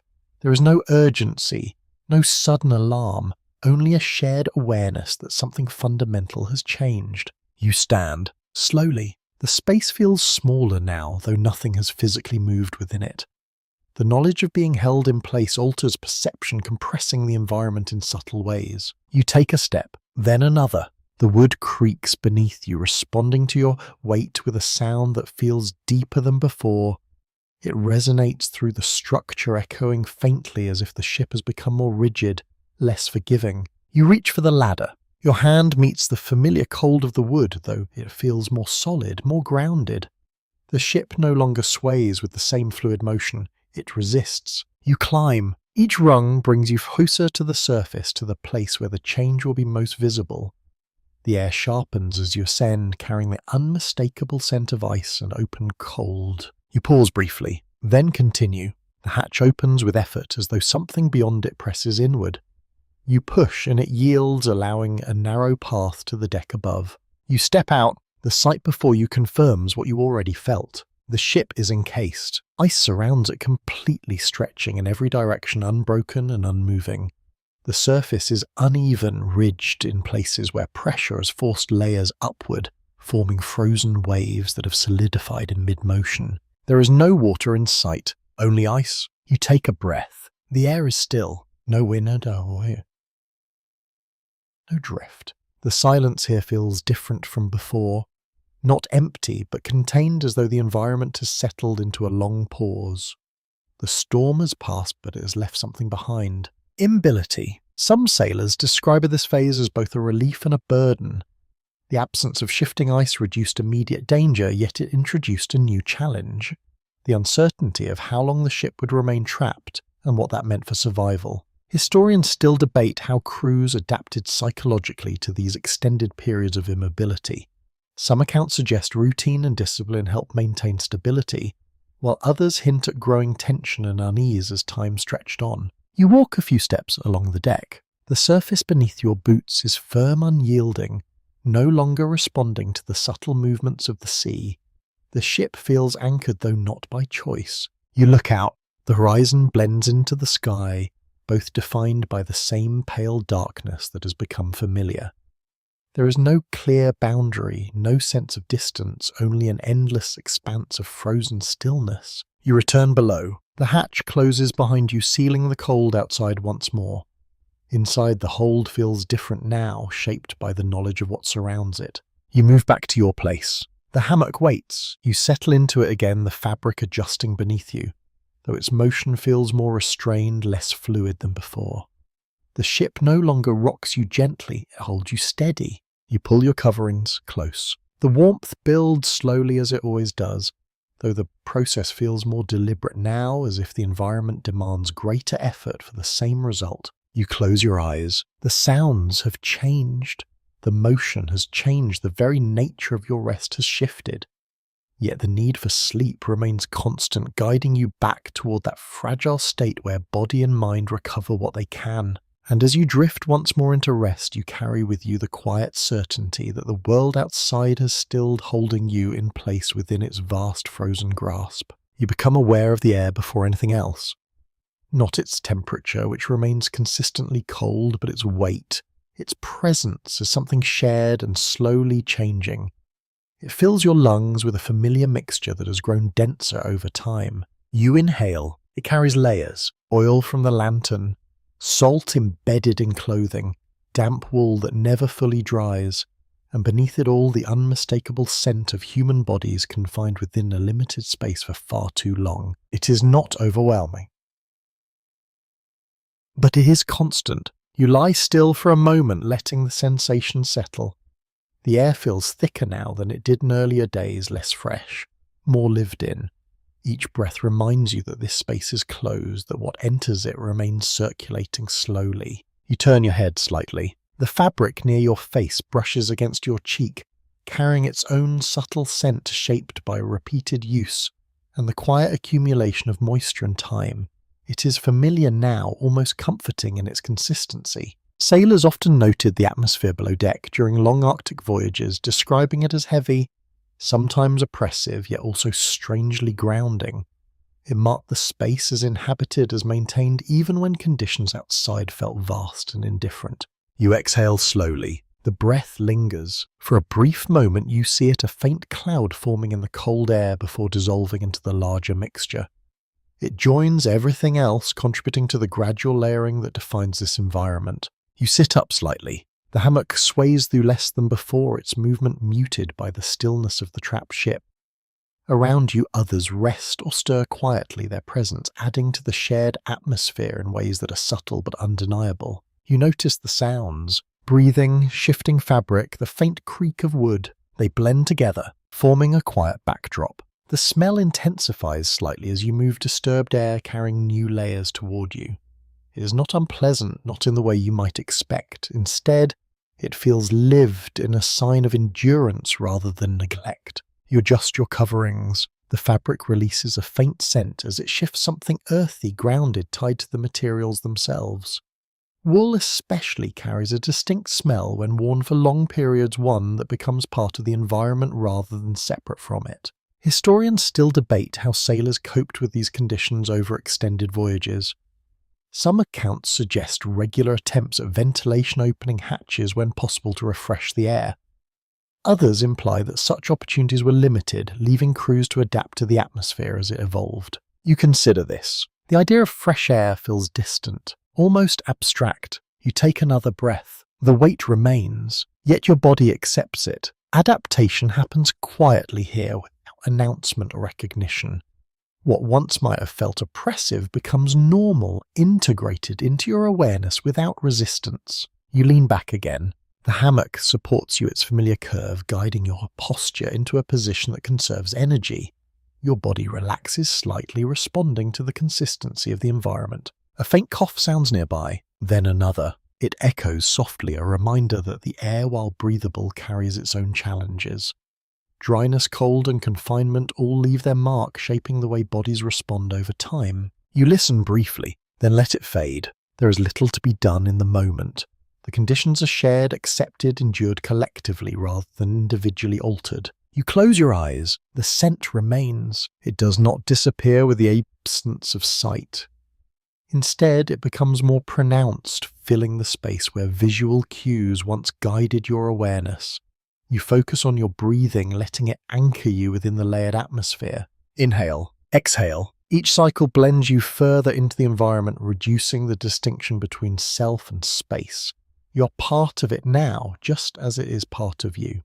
There are small variations, moments when the scent shifts slightly, when a draft carries a different note through the hold, perhaps from the upper deck or a newly opened space. These changes are subtle, fleeting, yet noticeable. You sense one now, a faint trace of colder air. Cleaner, it passes quickly, leaving behind the familiar density that defines this place. You recognize it as a reminder of what exists beyond the hull, even if it remains out of reach. Your breathing slows. Breathing slows. The weight of the air becomes less noticeable as your mind begins to drift. What once required attention now fades into the background, allowing space for rest to return. You settle deeper into the hammock. The fabric holds you. The air surrounds you. And within this shared, layered atmosphere, you drift once more towards sleep, carried not by fresh winds or open skies, but by the quiet persistence of life within the confines of a frozen ship. You notice the change in sound before anything else. It is subtle at first, a low, uneven rhythm that does not match the breathing or movement of the men around you. It carries a different texture, softer in some moments, sharper in others. You listen more closely. There it is again, a quiet shuffle, a faint huff of breath, not human. You open your eyes, slowly adjusting to the lantern's steady glow. Shapes resolve around you, familiar at first, then slightly altered. Near the far end of the hold, movement catches your attention low to the ground, deliberate but unhurried. The animals have settled in, not many, but enough. On some Arctic voyages, sailors shared space with sled dogs or small livestock depending on the purpose of the expedition. These animals were essential for travel, food or labour once the ship could no longer move freely. During the long nights, they were often brought below deck. You watch one of them now. A dog, its thick fur dull in the lantern light, curls into itself near a stack of supplies. Its body rises and falls with steady breaths, each exhale producing a faint puff of warmth that lingers briefly before fading. It seems at ease, more than you expected. You shift slightly in your hammock. The motion draws a brief glance from the animal, its eyes catching the light for a moment before closing again. There is no alarm, no tension. It has grown used to this space just as you have. The air carries a new layer, faint but distinct. Animal scent mixes with the existing atmosphere, adding another dimension to the already complex blend of oil, wool and human presence. It is not unpleasant, though it is noticeable, especially at first. You inhale, slowly. The scent settles. Sailors often noted the presence of animals below deck as both a benefit and a complication.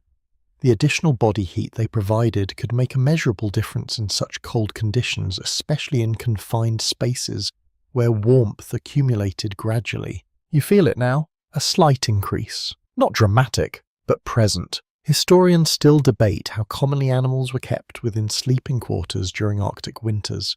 Some accounts suggest it was a practical necessity, while others imply it was avoided when possible due to concerns about space and sanitation.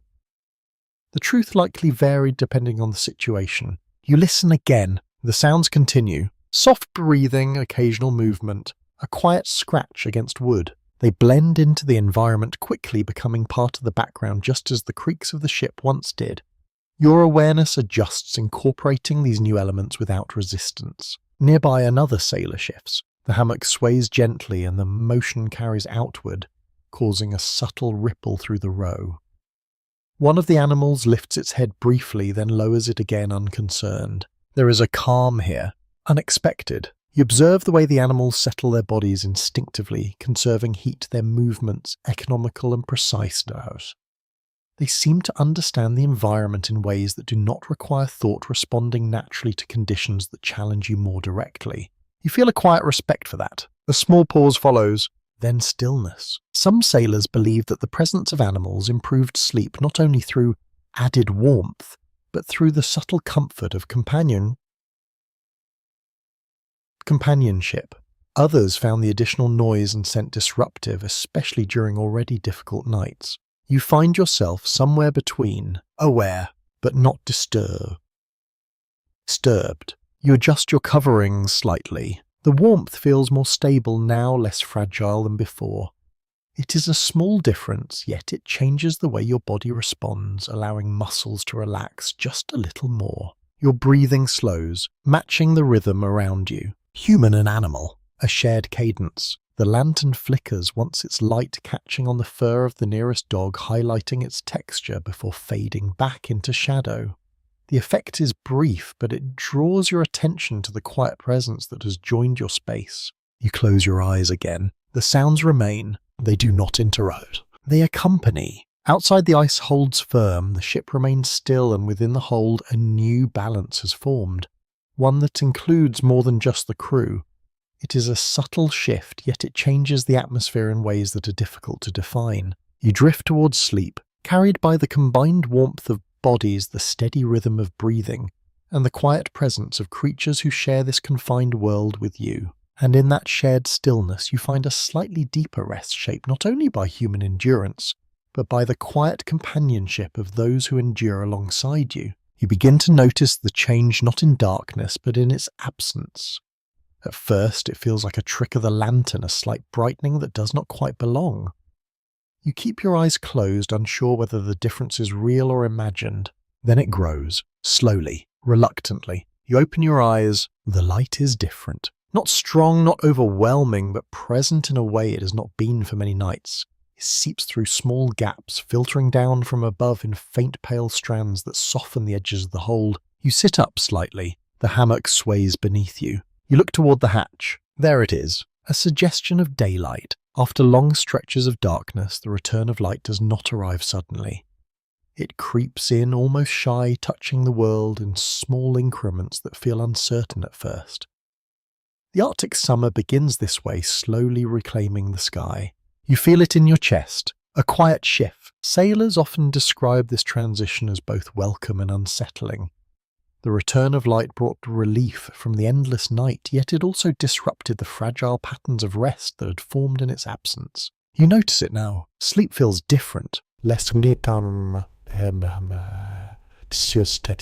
Historians still debate how crews adapted to the Arctic's shifting light cycles, particularly during the transition from winter to summer. Some accounts suggest improved morale, while others indicate increased difficulty maintaining consistent sleep. You swing your legs down. The floor meets you with its familiar chill, though the space around you feels subtly altered.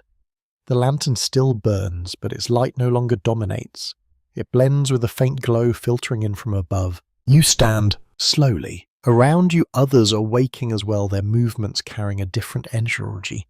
It is not urgency, not exactly, but something lighter, less burdened by the weight of constant darkness. You move towards the ladder. Each step brings the light closer, sharpening its presence.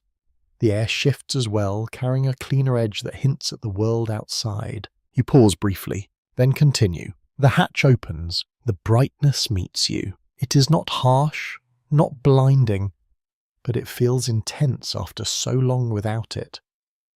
The sky above is pale, almost colourless, stretching in a wide, unbroken expanse. The sun sits low, tracing a slow path along the horizon, without ever fully rising or setting. You squint slightly, adjusting. The ice reflects the light, amplifying it, turning the entire landscape into a muted glow that reaches in every direction. Shadows are softer here, less defined, as if the light refuses to commit to a single angle. You step onto the deck. The air feels sharper, cleaner. You take a breath. It fills your lungs differently, carrying less of the enclosed heaviness you have grown used to below deck. It feels almost unfamiliar, this openness, this clarity. You look out. The horizon is visible again, though it blends seamlessly with the sky, creating a continuous line that is difficult to separate. The world feels larger now, less confined, even though the ship remains trapped in ice. You feel the difference in your body, in your mind. Some sailors welcomed this change, finding renewed energy in the presence of light. Others struggled their sleep, disrupted by the constant brightness that refused to fade. Without darkness, the body loses its usual signals, making rest more difficult to achieve.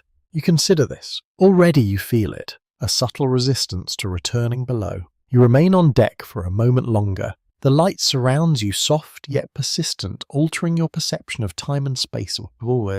It feels as though the day has no beginning or end, only a continuous stretch of pale illumination. You close your eyes briefly. The brightness lingers, even through your eyelids. You open them again. The effect remains. You return below deck. The transition feels more pronounced now, the dim interior contrasting sharply with the light above. The lantern's glow seems weaker, less necessary, though it continues to burn. You move back to your hammock. It sways gently as you approach, unchanged in form, yet altered in context.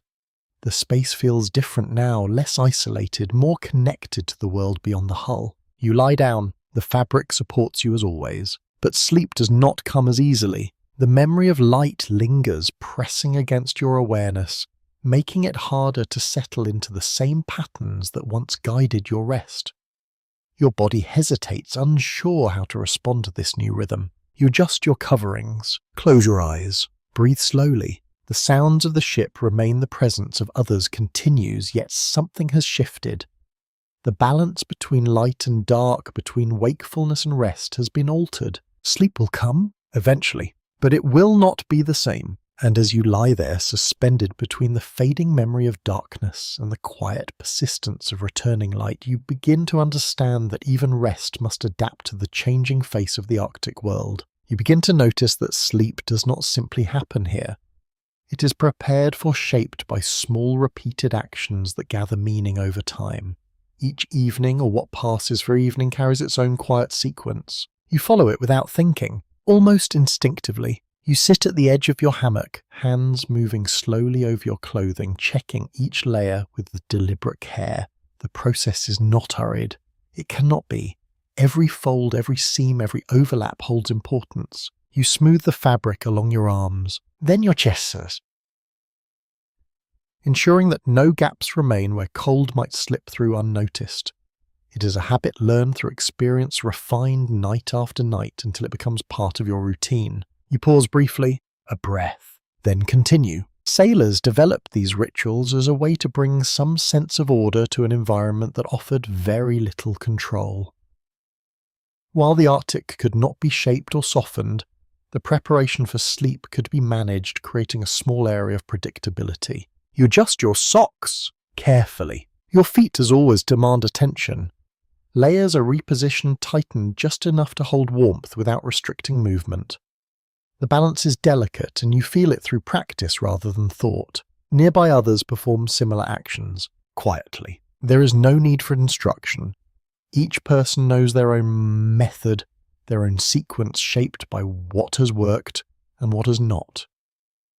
The space fills with soft, repetitive sounds, fabric shifting hands, brushing small adjustments that carry purpose.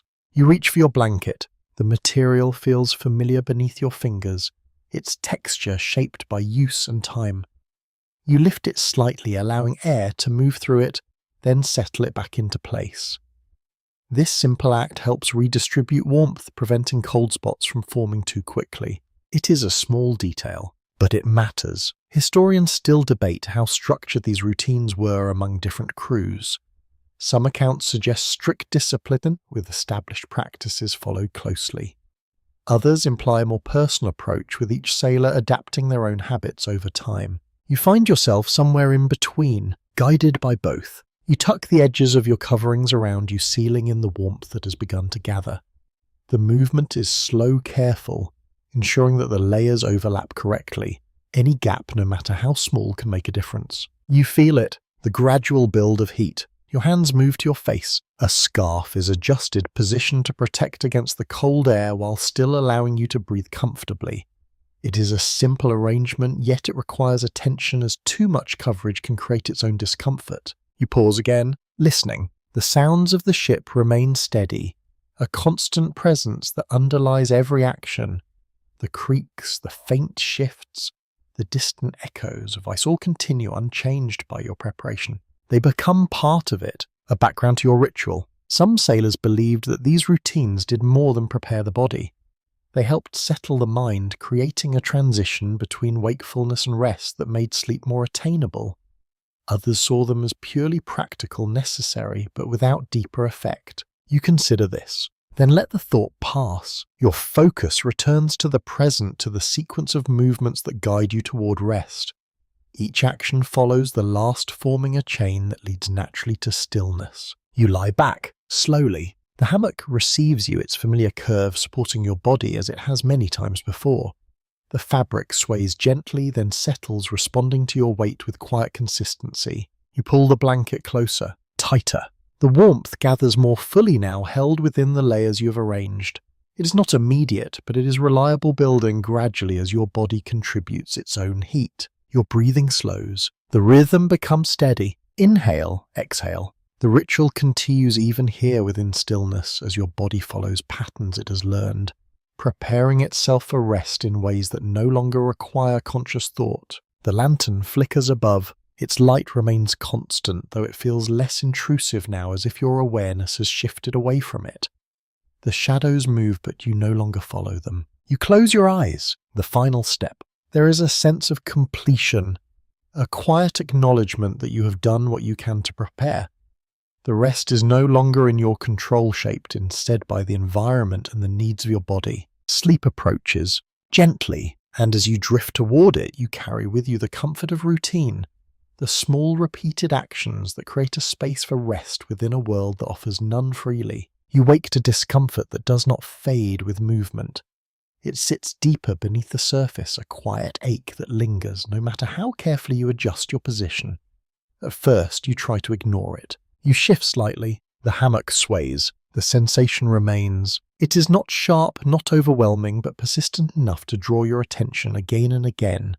Your joints feel stiff, your muscles slow to respond as though rest has not fully reached them. You take a breath. It catches slightly. The air feels drier than before, each inhale carrying a faint irritation that settles in your throat. You swallow, trying to ease it, but the dryness remains a constant presence that does not quite resolve. You sit up slowly. The motion requires effort. Your body resists in small ways, reminding you that the conditions here do not allow full recovery.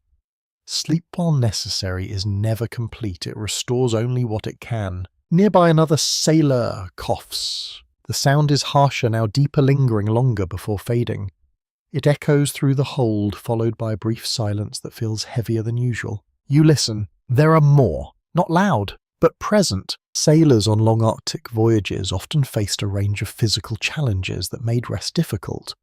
Cold confinement and limited resources created conditions where minor discomforts could grow into more persistent issues affecting both sleep and daily function. You feel it now. A quiet where historians still debate how widespread certain illnesses were during early Arctic expeditions.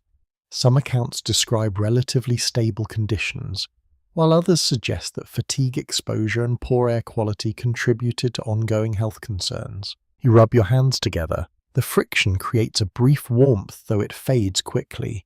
Your fingers feel stiff, less responsive than usual, as if the cold has settled deeper into them overnight. You flex them slowly. Then again, the movement helps, but only slightly. You swing your legs down. The floor meets you with its usual chill, though your body reacts more sharply this time. The sensation travels upward, reinforcing the discomfort that has already taken hold. You stand carefully. Your balance feels slightly off, not enough to cause concern, but noticeable. You adjust instinctively, your body compensating in small ways to maintain stability. A faint throbbing reaches your feet. Not pain, but something close. The layers you wear protect against the worst of the cold, yet they cannot eliminate it entirely. Over time, the exposure leaves its mark, shaping how your body responds to rest and movement. You take a slow breath. It steadies you. The air still feels dry, each inhale carrying that same subtle irritation. You clear your throat quietly, though the sensation returns almost immediately. Around you, others move with similar care. Small adjustments, measured steps. No one speaks of it directly. Yet the shared experience is evident in the way bodies respond, in the quiet acknowledgement of discomfort that has become part of daily life. You lean briefly against a beam. The support feels grounding, offering a moment of stability as you allow your body to settle. The wood is cold but solid, a constant in an environment defined by change. You close your eyes, just for a moment. The sensation does not disappear, but it softens slightly, becoming less intrusive as your awareness shifts. You focus on your breathing, letting the rhythm guide you back toward a state of calm. Inhale, exhale. The discomfort remains, yet it becomes manageable. Some sailors developed small strategies to cope with these persistent sensations, adjusting their routines, modifying their rest positions, or simply accepting the limitations imposed by the environment.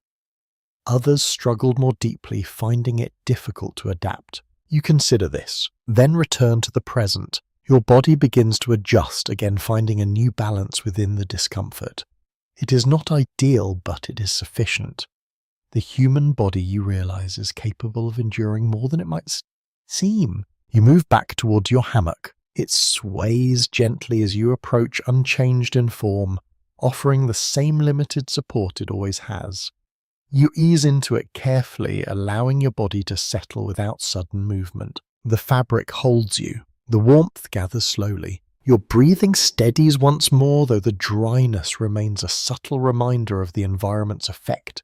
You pull your coverings closer, seeking what comfort you can within their layers. Sleep lingers at the edge of your awareness, not as an escape, but as a necessity. And as you close your eyes again, you accept the quiet presence of discomfort, allowing it to exist without resistance, trusting that rest, however incomplete, will still come. You do not fully relax when you lie down this time. Something remains active beneath the surface of your thoughts, a quiet tension that does not fade with stillness. It is not tied to the cold or the air or even the lingering discomfort in your body. It is something else. You close your eyes anyway. The hammock sways faintly beneath you, its motion familiar, almost reassuring. The sounds of the ship continue at their usual pace, soft creaks and distant shifts that blend into a steady background. Nothing appears out of place, yet your mind lingers on what lies beyond. You picture the ice surrounding the ship, vast and unmoving, hiding whatever currents still flow beneath it. The surface appears solid, dependable, yet you know it is not as simple as it seems. There are cracks, pressure lines, hidden spaces. Sailors often carried this awareness with them even into sleep. The Arctic was never entirely predictable, and the knowledge of unseen dangers beneath the ice could linger in the mind-shaping rest in subtle ways. You feel it now, a quiet unease. Historians still debate how much of this anxiety affected daily life during the early expeditions. Some accounts suggest that experienced crews learned to set these thoughts aside, trusting in their knowledge and routine. Others hint at a persistent awareness that never fully faded. You turn slightly. The hammock shifts. The movement helps just a little, redirecting your focus toward the physical sensations of your surroundings. The fabric supports you, the warmth gathers, the sounds continue. Yet the thought remains. What lies beneath? You imagine the ship's hull pressed against the ice, the barrier between you and the cold water below. It is strong, carefully built, yet it is still wood, still subject to forces far greater than itself. You take a slow breath. It steadies you. The air feels familiar, the scent of the hold grounding you in the present. You focus on it, letting the physical reality of your environment anchor your thoughts. Still, your mind drifts. You picture the tools used to navigate these waters, the chart, the instruments, the knowledge passed down through generations of sailors. They offer guidance, yet they are not perfect. There are uncertainties. Always. Some sailors found comfort in understanding the limits of their knowledge, accepting that not everything could be predicted. Others found this deeply unsettling, their thoughts returning again and again to what could not be seen. You find yourself between them, aware, but not overwhelmed. The ship creaks softly, a familiar sound. It draws your attention back to the present, to the structure that surrounds you, holds you, protects you. You listen to it, allowing the rhythm to replace the wandering of your thoughts. It helps. Gradually, your breathing still slows. The tension eases slightly, not disappearing but becoming less sharp, less insistent. It shifts from the foreground of your awareness to something more distant. You adjust your coverings. The warmth responds. It spreads slowly, creating a small, stable space within which your body can rest. The sensation is subtle, yet it provides a point of focus, something tangible. You close your eyes more fully, letting the darkness settle. The thoughts do not vanish entirely. They linger at the edges, quieter, now less defined. They no longer demand your attention, though they remain present, part of the background of your mind.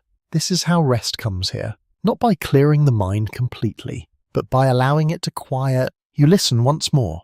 The ship, the ice, the breath of those around you, all continue, unchanged. The world beyond remains vast and uncertain, filled with elements you cannot see or control.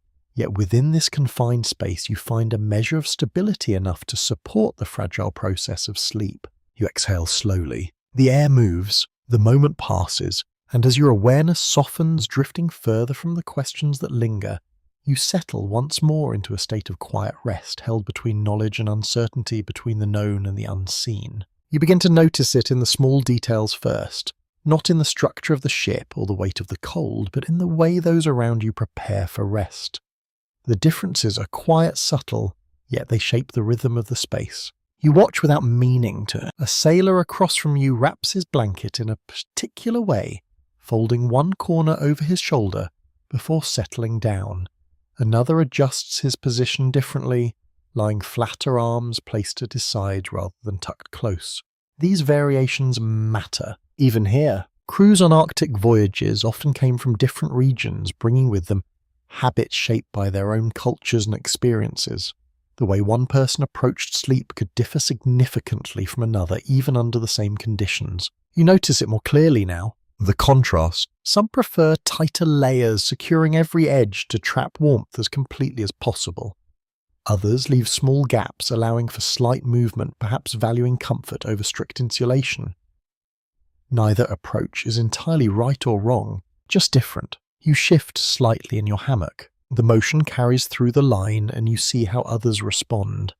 Some adjust immediately, compensating for the change, while others remain still, allowing the movement to pass without reaction. There is a rhythm to it, but not a single one. Historians still debate how these cultural differences influenced life aboard Arctic vessels. Some accounts suggest that shared hardship led to a blending of practices over time, while others indicate that individuals often held on to their own methods even in the face of new environments. You consider this as you adjust your own coverings. Your movements follow a pattern you have developed, shaped by what has worked for you, rather than by any external instruction. It is a quiet expression of experience, one that does not require explanation. Nearby you hear a soft murmur, words spoken in a language you do not fully understand, or perhaps in a dialect unfamiliar to you. The tone is gentle, almost soothing, as if the speaker is easing themselves into rest through familiar sounds. It fades quickly, leaving only the rhythm. Some sailors carried small personal rituals into their sleep gestures or habits that connected them to something beyond the ship. A particular way of lying down, a repeated phrase, a silent moment of reflection. You notice these things now, more than before. They create a layered environment where each person contributes not only their presence, but their own way of enduring the night. The space becomes a quiet collection of differences held together by shared necessity. You lean back slightly. The hammock supports you. The familiar sway returns, though it feels less uniform now, shaped by the varied movements of those around you. It is not disruptive, just different. You listen. Breathing patterns vary, some slow and deep, others quicker, more uneven. They overlap, creating a soft, shifting soundscape that reflects the individuality within the group. It is not synchronized, yet it forms a kind of balance. You feel it, a shared space, built from differences. There are stories of a cruise who struggled with these variations, where conflicting habits led to tension or misunderstanding. Others found that such diversity enriched the experience, offering new ways to adapt and endure. You find it interesting. Quietly, your own routine feels steady, familiar, yet you sense how it has been influenced by what you have observed. Small adjustments, subtle changes borrowed from others without conscious intent. It is a natural process. Adaptation through observation. You adjust your blanket once more. The movement feels automatic, guided by a combination of your own experience and the quiet influence of those around you. The result is something uniquely yours, yet shaped by the collective. You close your eyes. The sounds continue. Varied, layered, human. The ship creaks softly. The ice shifts faintly beyond the hull. And within this confined space, a complex pattern of behaviours unfolds, each person contributing their own approach to the shared challenge of rest. You breathe slowly, letting it all settle. The differences no longer stand out as sharply. They blend into the background, becoming part of the environment rather than separate from it. What once seemed distinct now feels integrated. You drift towards sleep, carried not by uniformity but by the quiet harmony of varied rhythms, each one finding its place within the larger whole. And in that shared, diverse stillness you find rest once more, shaped by both your own habits and the subtle presence of others who endure the Arctic night in their own ways. You notice the change gradually, not as a sudden warmth, but as a soft easing of the cold that has defined every moment. It begins at the edges in the air, in the way your breath feels less sharp as it leaves your lungs. You inhale. It feels different. Still cold, but gentler. You sit up slowly in your hammock, sensing the shift in ways that are difficult to name. The fabric beneath you feels slightly more yielding, less rigid than it had been during the deepest cold. The stiffness in your joints has not vanished, but it has softened. You pause, taking it in. The Arctic is loosening its hold, not completely, but enough. Sailors often describe this transition as subtle, almost uncertain at first. After long periods of extreme cold, even a small change in temperature could feel significant, altering both the environment and the body's response to it. You feel it now. A quiet relief. You swing your legs down. The floor meets you with its familiar chill, yet it lacks the biting edge it once carried. Your feet respond more easily, the movement less restricted, the sensation more manageable. You stand carefully. Your balance feels steadier, your muscles more responsive. The small adjustments that once required effort now happen with less resistance. It's not a full return to comfort, but it is a step toward it. You move toward the ladder. The air shifts as you climb, carrying a faint freshness that had been absent before. It is subtle, yet noticeable, a sign that conditions above have changed as well. You reach the hatch. It opens more easily. The resistance you once felt has lessened, replaced by a smoother motion that suggests reduced pressure from the ice outside. You step onto the deck. The light greets you, brighter now. The sky stretches wide, pale and expansive, with the sun tracing a higher path than before. It does not linger at the horizon as it once did. It rises slowly but surely, bringing with it a clearer sense of day. You look out. The ice remains, but it has changed. Cracks appear where there were none before, thin lines that stretch across the surface, hinting at movement beneath. The solid stillness has given way to subtle motion, a gradual return to fluidity. You feel it in the air, a slight shift. Historians still debate how quickly crews recognize these changes during Arctic expeditions. Some accounts suggest a keen awareness developed through experience, while others imply uncertainty, the environment revealing its transitions slowly. You take a breath. It fills your lungs more easily. The scent is cleaner, less confined, carrying traces of open space that had been absent for so long. It feels almost unfamiliar, this return to something closer to what you remember. You remain on deck for a moment. The light surrounds you, no longer tentative, but present with quiet confidence. It changes the way the world appears, sharpening edges, defining shapes that have been lost in darkness. You feel it in your mind. A lifting. Not dramatic, but real. Some sailors describe this phase as a renewal, a return of energy and clarity after the long strain of winter. Others found the transition disorienting their bodies, struggling to adjust to the changing conditions. You consider this. Your own experience lies somewhere between. You return below. The hold feels different now, though its structure remains the same. The air is lighter, the atmosphere less dense. The lantern still burns, but its presence feels less dominant as natural light begins to reclaim its place. You move back to your hammock. It sways gently as you approach, its motion more fluid than before. The fabric feels softer, responding more easily to your touch. You settle into it, noticing the change in the way it supports you. You pull your coverings close. The warmth gathers more quickly. Your body responds with less resistance, accepting the heat with a readiness that had been dulled by the deeper cold. The process feels smoother, more natural. You close your eyes. Sleep approaches, different now, less strained. The tension that once accompanied it has eased, replaced by a quieter, more stable sense of rest. Your breathing slows, your body settling into the rhythm with greater ease. Outside, the ice continues to shift, the Arctic gradually releasing its grip. Inside you lie suspended in a space that is changing, adapting, moving towards something new. And as you drift into sleep once more, you carry with you the quiet awareness that even the harshest conditions do not remain forever, that change slow and steady finds its way into every corner of this frozen world. You lie still, aware of how different everything feels now, even though the space around you has not changed in any obvious way. The hammock still sways gently, the lantern still burns, the ship still holds you within its wooden frame, and yet something has softened. You breathe in slowly, noticing how the air moves more easily through your chest. It no longer feels as heavy, as though the long weight of winter has lifted just enough to be felt.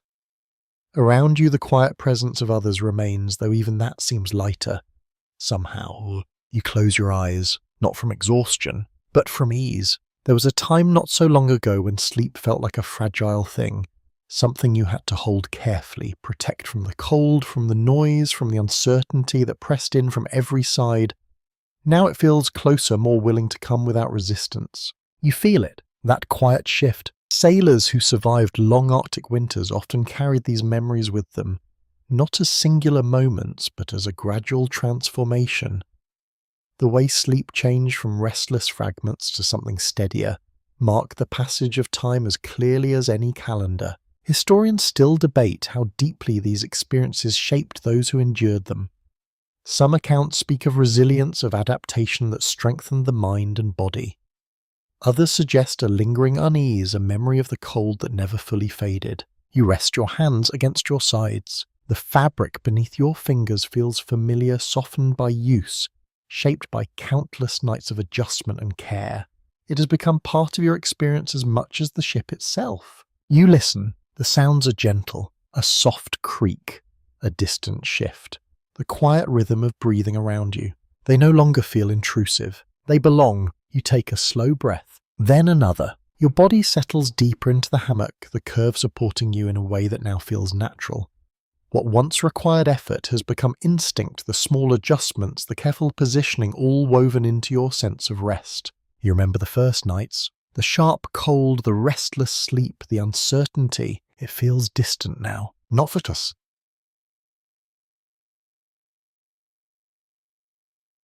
But softened. You allow your thoughts to drift, not toward anything specific, just away. The Arctic remains vast beyond the hull, its ice still shifting, its light continuing to change. Yet within this space you have found a rhythm, a way of existing that balances the demands of the environment with the needs of your body. You feel it now, a quiet harmony. Your breathing slows further, each inhale and exhale blending into a steady pattern that carries you gently towards sleep. The tension that once lingered at the edges of your awareness has faded, replaced by something calmer, more grounded. You sink deeper. The hammock moves with you. Barely, just enough to remind you that you are held, supported, part of something that continues even as you rest. The light above dims slightly, or perhaps your awareness of it does. The shadows soften their movement, less defined, less important. The world narrows to the space you occupy, to the warmth you have gathered. You drift, slowly, gently, and as you do, the memories of cold nights, of shifting ice, of restless watches and shared warmth all settle into something quieter, something that no longer demands attention. They simply exist in something exists. Part of you, part of this place. Your breathing becomes softer, your body still. The ship continues its quiet presence, the ice beyond it no longer a threat, but a distant fading memory of movement and sound. The light remains, but it no longer pulls you away from a rest. You let go, not completely, just enough. And in that space between waking and sleep, you find a calm that feels earned, shaped by endurance, by adaptation, by the long, slow passage of time in a world defined by extremes. The Arctic night, once endless, now feels like something that has passed through you, leaving behind not only memory, but a quiet understanding of how rest can exist even in the harshest places. You breathe softly and drift deeper into a sleep that comes without resistance, carried gently by the rhythm you have learned, held within the quiet, steady presence of the ship and the fading echo of the frozen world beyond. Sweet dream.